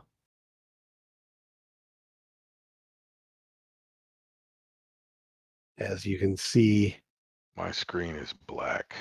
Move to the bottom right. There Zoom out. Yep. Now I see it. Yep. Yeah, you can't really see further back in because again, it's all sort of until you kind of move out there, you really can't see much further in there. let's make yourselves a little bit smaller. Let's just kind of, as this, right now you're currently almost ogre size. Let me get a little bit smaller on this map.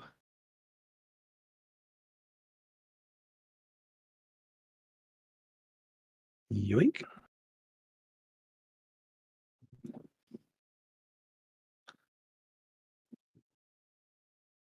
And I'll put Amethyst on there since she's currently away from there. Okay. So nothing's looking in your direction yet. Again, yet at all. So you can, that's what you can see up ahead of you, essentially. There are sounds of fighting, and again, the thunderstorm is just rolling in here. It's just this whole area is just downpour, occasional thunderclap, flash of lightning. Your eyes start to adjust as you see the space here, and see a little more across the river. You can kind of see a little further out this way. Kind of a steep bank on the one side here, and just barely make out another giant on the other side of the bank over there.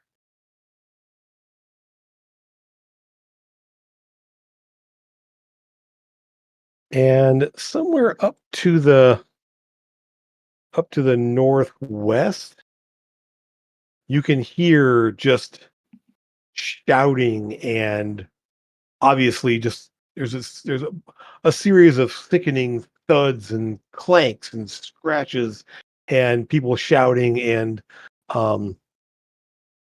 just sounds very different from the sounds of the fighting you hear from the ogres and everything else.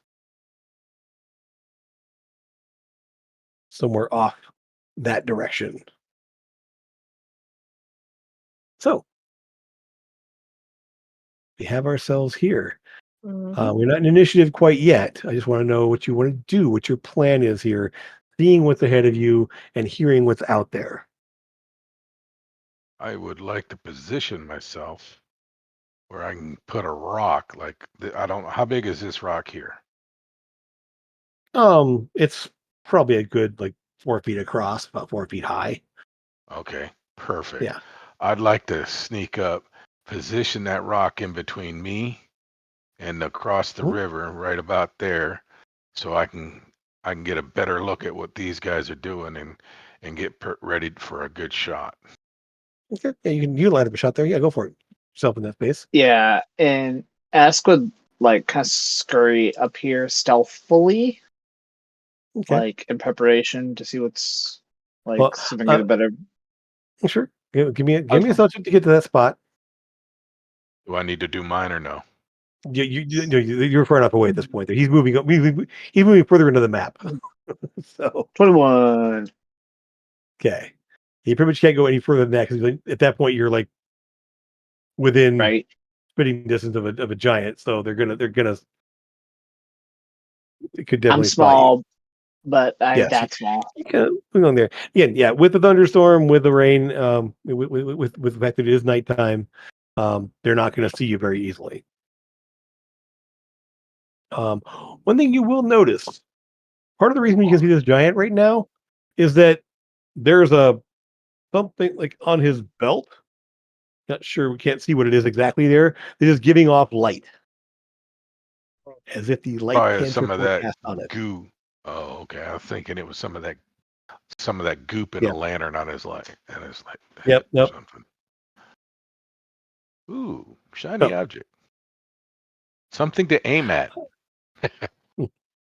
So, what about the rest of you? What do you want to do in terms of what you see here so far? What you want to set yourselves up for? I want to go after that sound that we hear over there behind the rocks. You mean across the river? Yeah. Okay. So, however, I can situate myself to get over there. Well, I mean, about your best. This is a drop off here, about 15 to 20 feet down into the water.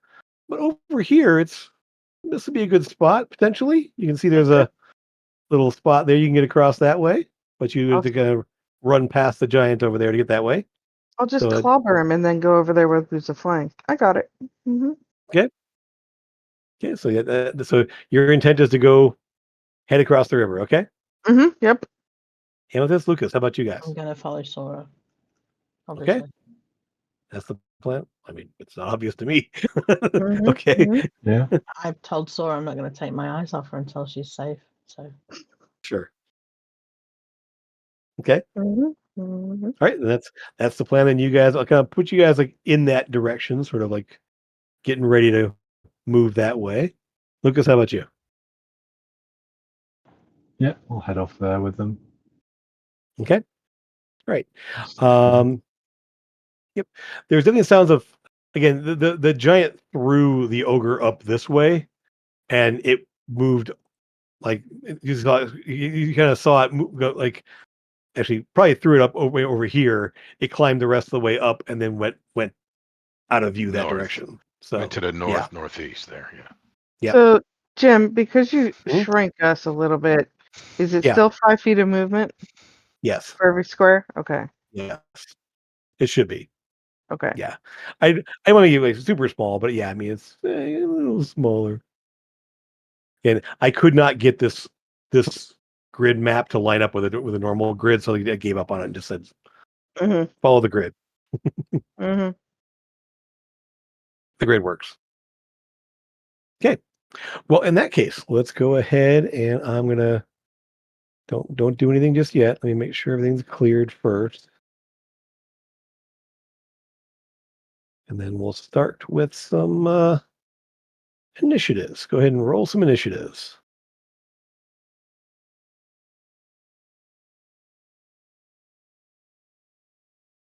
Click my token.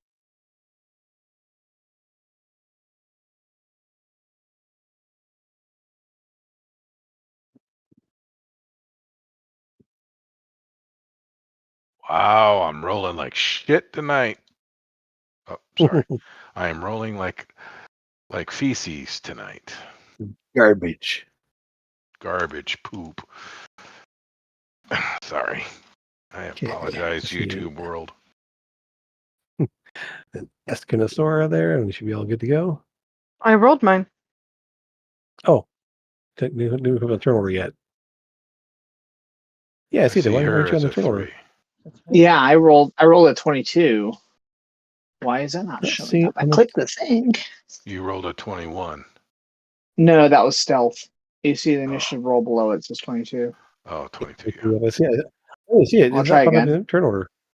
Oh, I did it. I'll do it again. But did you click your I did it. I did. I did it again, and I got a natural 20 on it. What up? Okay, now I see. Okay, now I see Sora. Okay, Sora. Yeah. I did it from the Roll20 instead of from Discord or from D&D Beyond. So D&D Beyond is not going through. Oh, there's Ask. Okay. Well, yeah, I just also rolled it. I just also rolled it from Roll20 instead. If you click on your token, there's a little purple button on Roll20 map in the corner. And if you just click on that, that rolls it without having to go to any character sheet. Okay. We'll call it good. That's fine. That's fine. All right. That should do it. Okay. Everybody for now, let me... Okay, there's that. And then let me do one more thing. Why are we not letting me do that? There we go. Can I be in a square?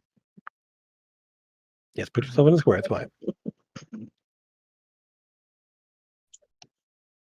I was just putting you somewhere near the edge of the map, not specifically in the matter. Okay, there's that. Okay.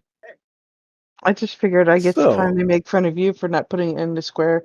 The amount of times that I don't put it in the square. I know. Well, you're still sort of in the gray box on the bottom there, so you're actually not really on the map technically yet. But yeah. Okay. Yeah.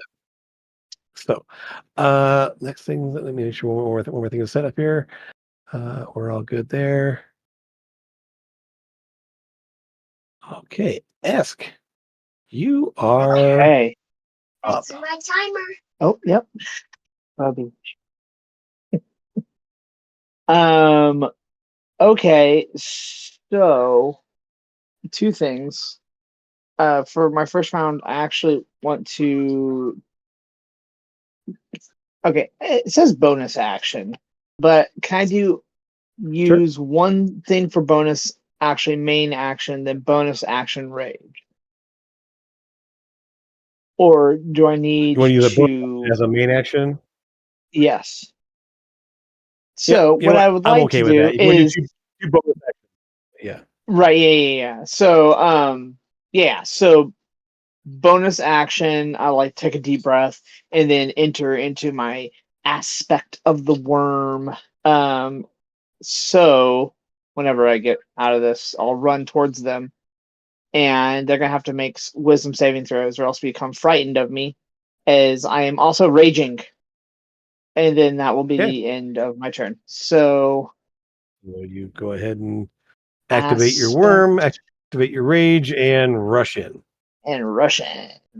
Let's do Okay. roar, like that. No, that's not how it goes. Ask. Roar. Adorable face Okay. bump. So I also am going to choose the damage. I am resistant to lightning. Okay. Um, And is within 5? Is it melee with you, or how far is with that? everything How far within is your 10 aspect feet. of So as a bonus 10 feet? action, Okay, gotcha.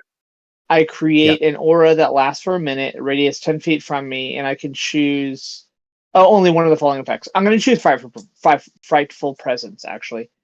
Let me go ahead and I'll put these guys in squares. There you go. Yeah, there we go. Okay, Perfect. so this guy's out of it. So he's at 10 feet.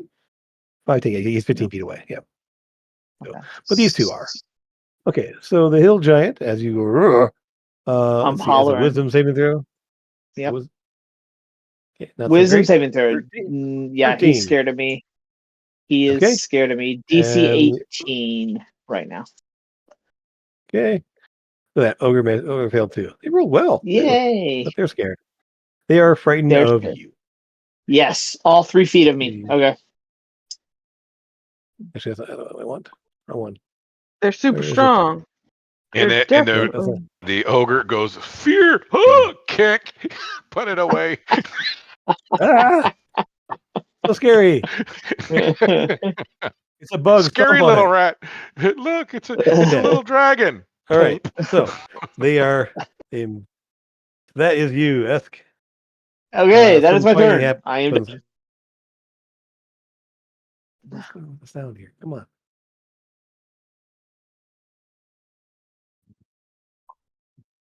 There it is.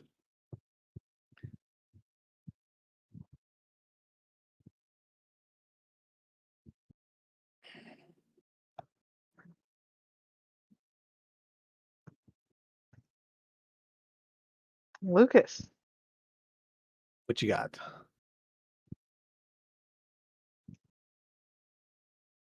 I move so I can see him.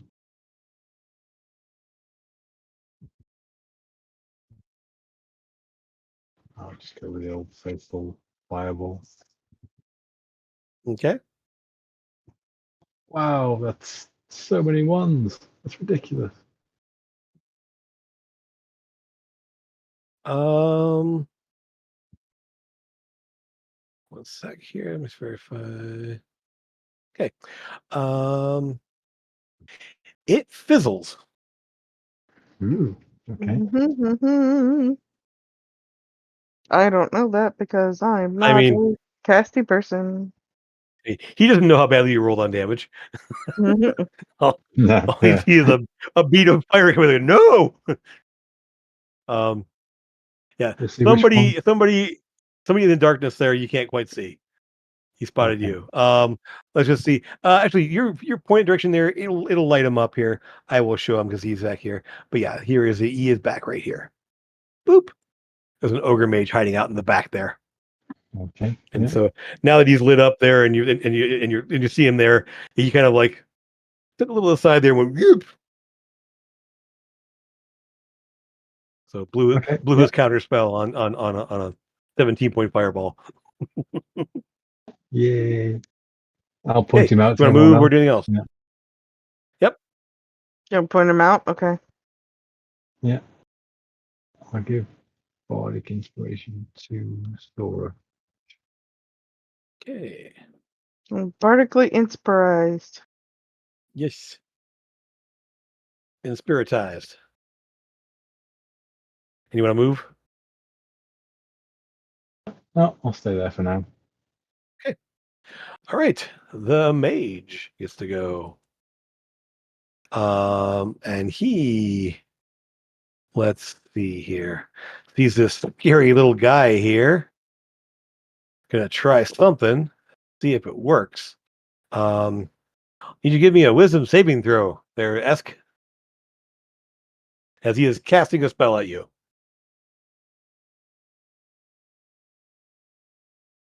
No, Lucas is not invisible. No.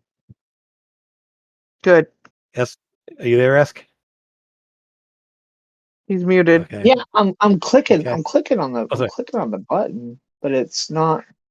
Yeah, I think you might need to reset the beyond 20 or something like that. It's just not. It's Yeah, not coming through. let me try resetting here.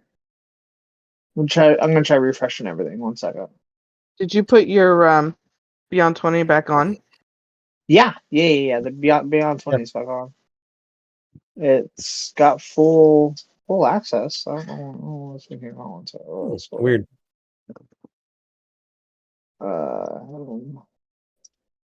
You can't target what the heck?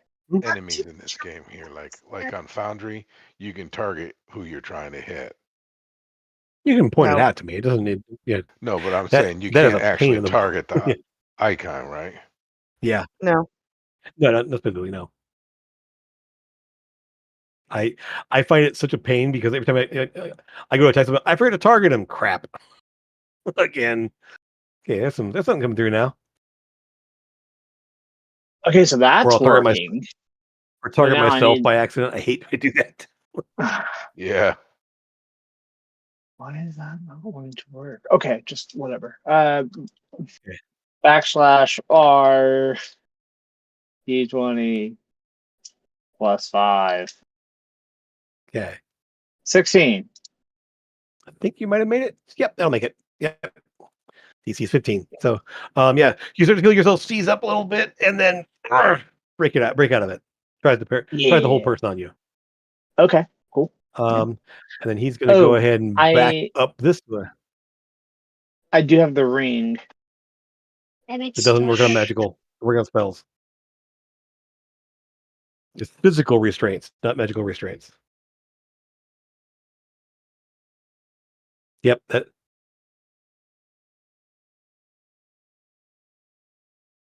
No, it's in addition, magic can neither reduce your speed nor cause you to become paralyzed or restrained. Magic.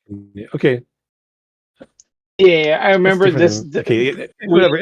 We did talk about that before. Never mind. Yeah, it's fine. No big deal. Yeah, he doesn't know that, so yeah, it doesn't work. Cool. Perfect. Yay. You make the save. Okay, ogres. This one isn't to move away from you, but he's going to try to attack you at disadvantage because he's scared of you. Squish it. So this will be disadvantage. 12 misses you. And the other one, he's going to move over here and throw a rock at you guys back here. And let's see if he can hit you with a rock. Which one he's going to try to hit? Let's see. Amethyst. 1, 2, 3, 4. Sora. 5, 6. Lucas. 5, 6. Lucas.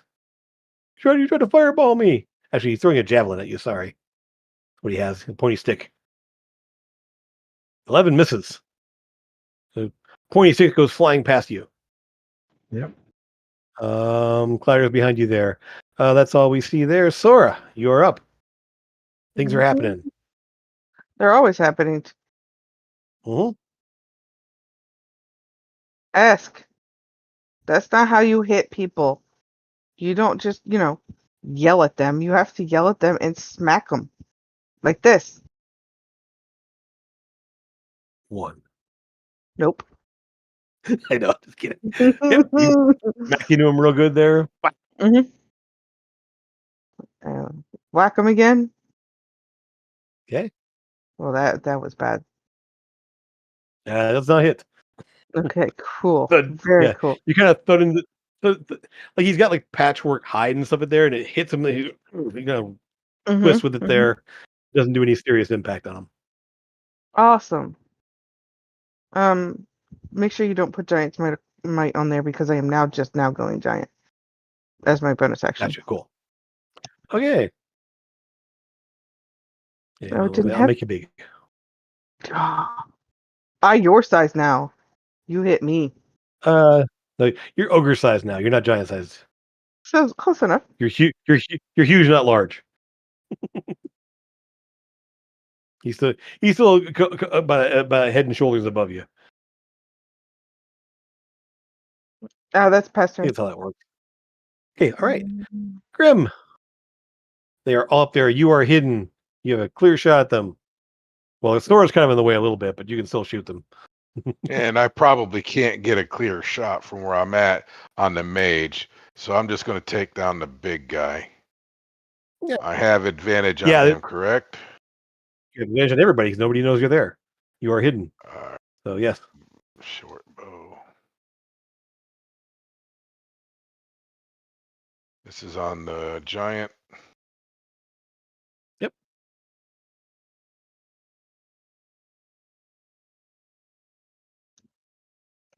That'll hit.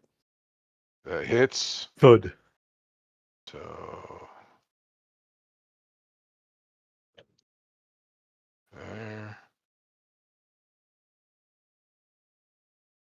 Okay. And damage. Sora and Esna, the giant, has turned around to face. Oh, yeah. Oof. Okay. Sora and Esna, actually, you guys, as the giant turns, you'll see that on his belt is actually looks to be a skull that's glowing. Ooh. That's what I was aiming at. Was a shiny object on his belt. Well, you can either destroy the skull or hit or damage the giant. It's hard to do I'm just saying it gave me something to aim towards. Yeah, I'm hitting you hit him just above that. Yeah, just hit him just above that there, just above the waistline. Just kind of sinks all the way into him, like into his hip bone. There you go. Yep, pretty much. Yeah. Yep. There we go. Anything else you want to do on move? You want to stay there? I am going to do as a bonus action. I did the steady aim. You didn't need to do steady aim. You were hidden. Yeah. Still your bonus add your move left. You can still move. I'm gonna move. I think I'm going to move.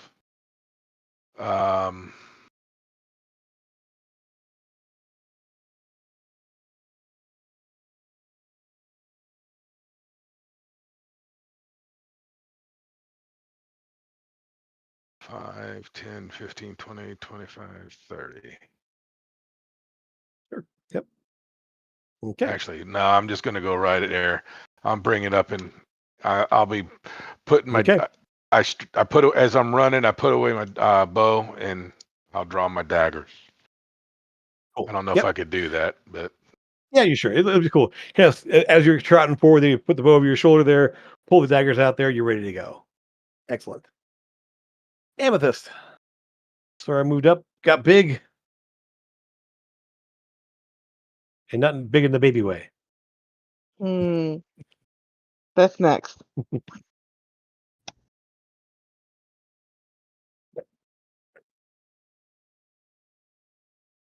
You're talking, I can't hear you. Yeah, she's trying to fix it. Can you hear me now? Mm-hmm. Yay. Okay.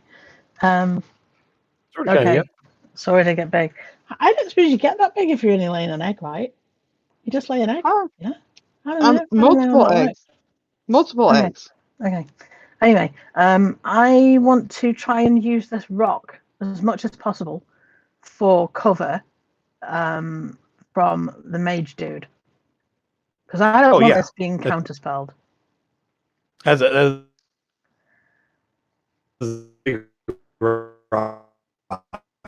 Is he breaking up for anybody else, or is it just me? Yeah. No, he's breaking up. Yeah, he's gone robot. Yeah, robot. Full on Come robot. on, he'll Come on, fix it. Bender. Come on, Bender. Yes. Come back. Maybe move a little bit over here or up to here because There we go. you're all robot Okay. to me right now. Okay. No, you're fixed. I want to see this little baked bean that should be here. better. See that baked bean? I don't like that baked bean. I'm going to cast a magic spell right on that baked bean there because I don't like baked beans.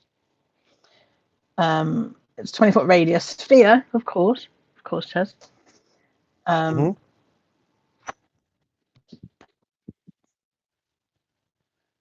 25 psychic damage.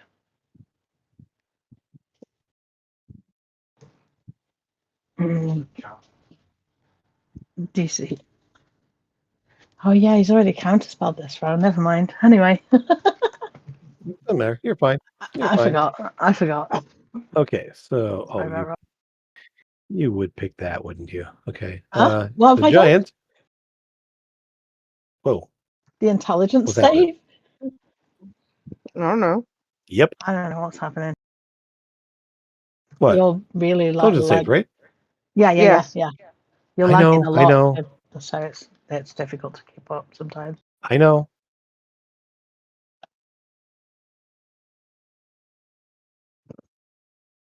What? Mm-hmm. Yeah.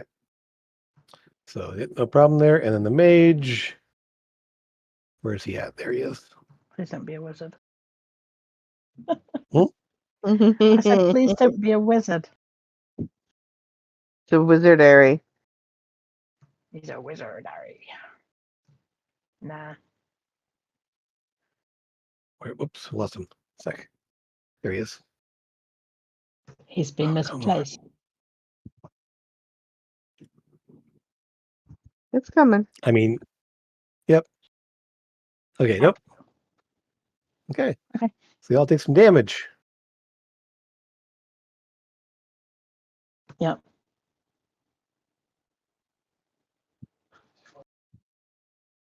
How'd you roll a 0? They Yeah, get minus negative one. to their intelligence. They have minuses to it. Because it's a bit dumb. Oh. Here, have an orange crayon. Okay. Yes, they are all messed up. And it's going to be boop. So I know it's a lot, and I'm sorry, but they roll a d6. As long as I'm concentrating for a minute, they roll a d6 and subtract that from all attack rolls and ability checks, as well as Constitution saves to remain concentrating on spells. Sure, no worries. It could also make an intelligence save at the end of each of its turns. Okay, cool. To end the effect. They're all muddled. Sure. Mm-hmm. I mean, none of them are paralyzed. Alrighty then. Is that right? I know, it's fine. We're all good. Okay. Giants get to go. This one's frightened. Disadvantage at minus D6. Mm-hmm. That's fine. He's not smart. He will try to hit. Let's see. He's going to swing his great club and try to smash. Well, one on Sora, one on Esk. Because why not? There's that on Sora. Wow, come on. Well, that minus hit. D6. No, it doesn't. Minus D6. So 23 does not hit. Nope. And Esk, 16 does not hit you. Actually, never mind. It would have been a 22 and it was a disadvantage. So, yep, you're fine. No. Yep. So 16 doesn't hit you. So he swings Sora. You kind of knocked to the side there. He tries to ask you dodge to the side. It smashes the ground in front of you, and that's that. Now let's go ahead to this guy over here. He will step into view and throw a rock at Amethyst because you have 2 rocks. 16 does not hit you. 14 does not hit you. 2 rocks go sailing past you. 1 thuds into the ground in front of you. 1 goes over your head and smashes against the wall behind you. Yay! Whoa. You didn't even have to take a d6 off that either. That wasn't him. Huh? That's this guy over here. Across the river. This guy across the river. Guy. Oh. Yeah. This guy tried to swing his club and took his d6s off. Okay. This guy over here isn't muddled. Okay. Okay. Let's see here.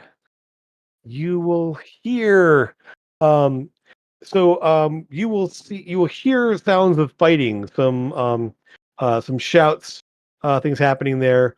The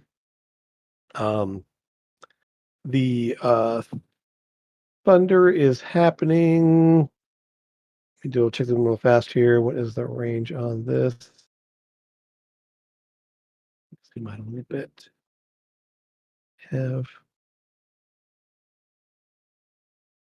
Sure.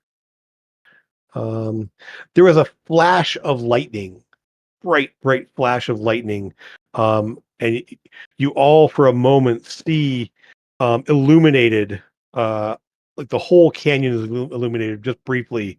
There are a couple of ogres fighting sky elves on the top of the cliff to the right. There is a massive, gigantic figure far to the north that kind of seems to be where that lightning centered from, kind of standing up on a platform by himself. And up on a cliffside to the left, you see some more ogres and elves fighting. And right over here, you will see, just briefly, I'm going to reveal this. You will see, one moment. Let me go ahead and make that guy, come on, visible. You will see a large figure surrounded by elves, 2 of them on the ground, 2 of them kind of clutching wounds, as there's this ogre-sized figure with chains just like whirling around him in all directions, lashing out and smashing into things here. There are some arrows stuck like kind of into him, and he kind of shifts, and the chains is going to break the arrow. Chains wrapped around him just break the arrow off, and he just sort of like keeps going. But then, oh my god! After image,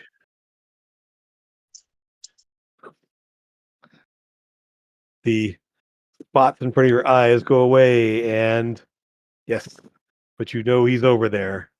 Nico Vol is in the middle of fighting. And you know what? It's in the house, y'all. Oh, it's 9 o'clock. Oh.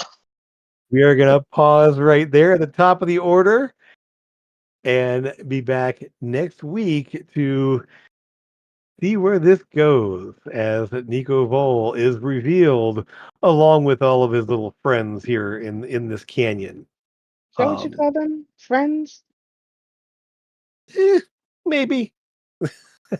Sort of kind of friends. But with that, I hope you guys can all be here next week. I hope you guys out there watching will be here next week and it's out here as we kind of get to this big old fight happening. But as always, thanks for watching. Thanks for being here. See you real soon. Next time, drinks are on us. Have fun. See ya. You're supposed to have shown your t-shirt.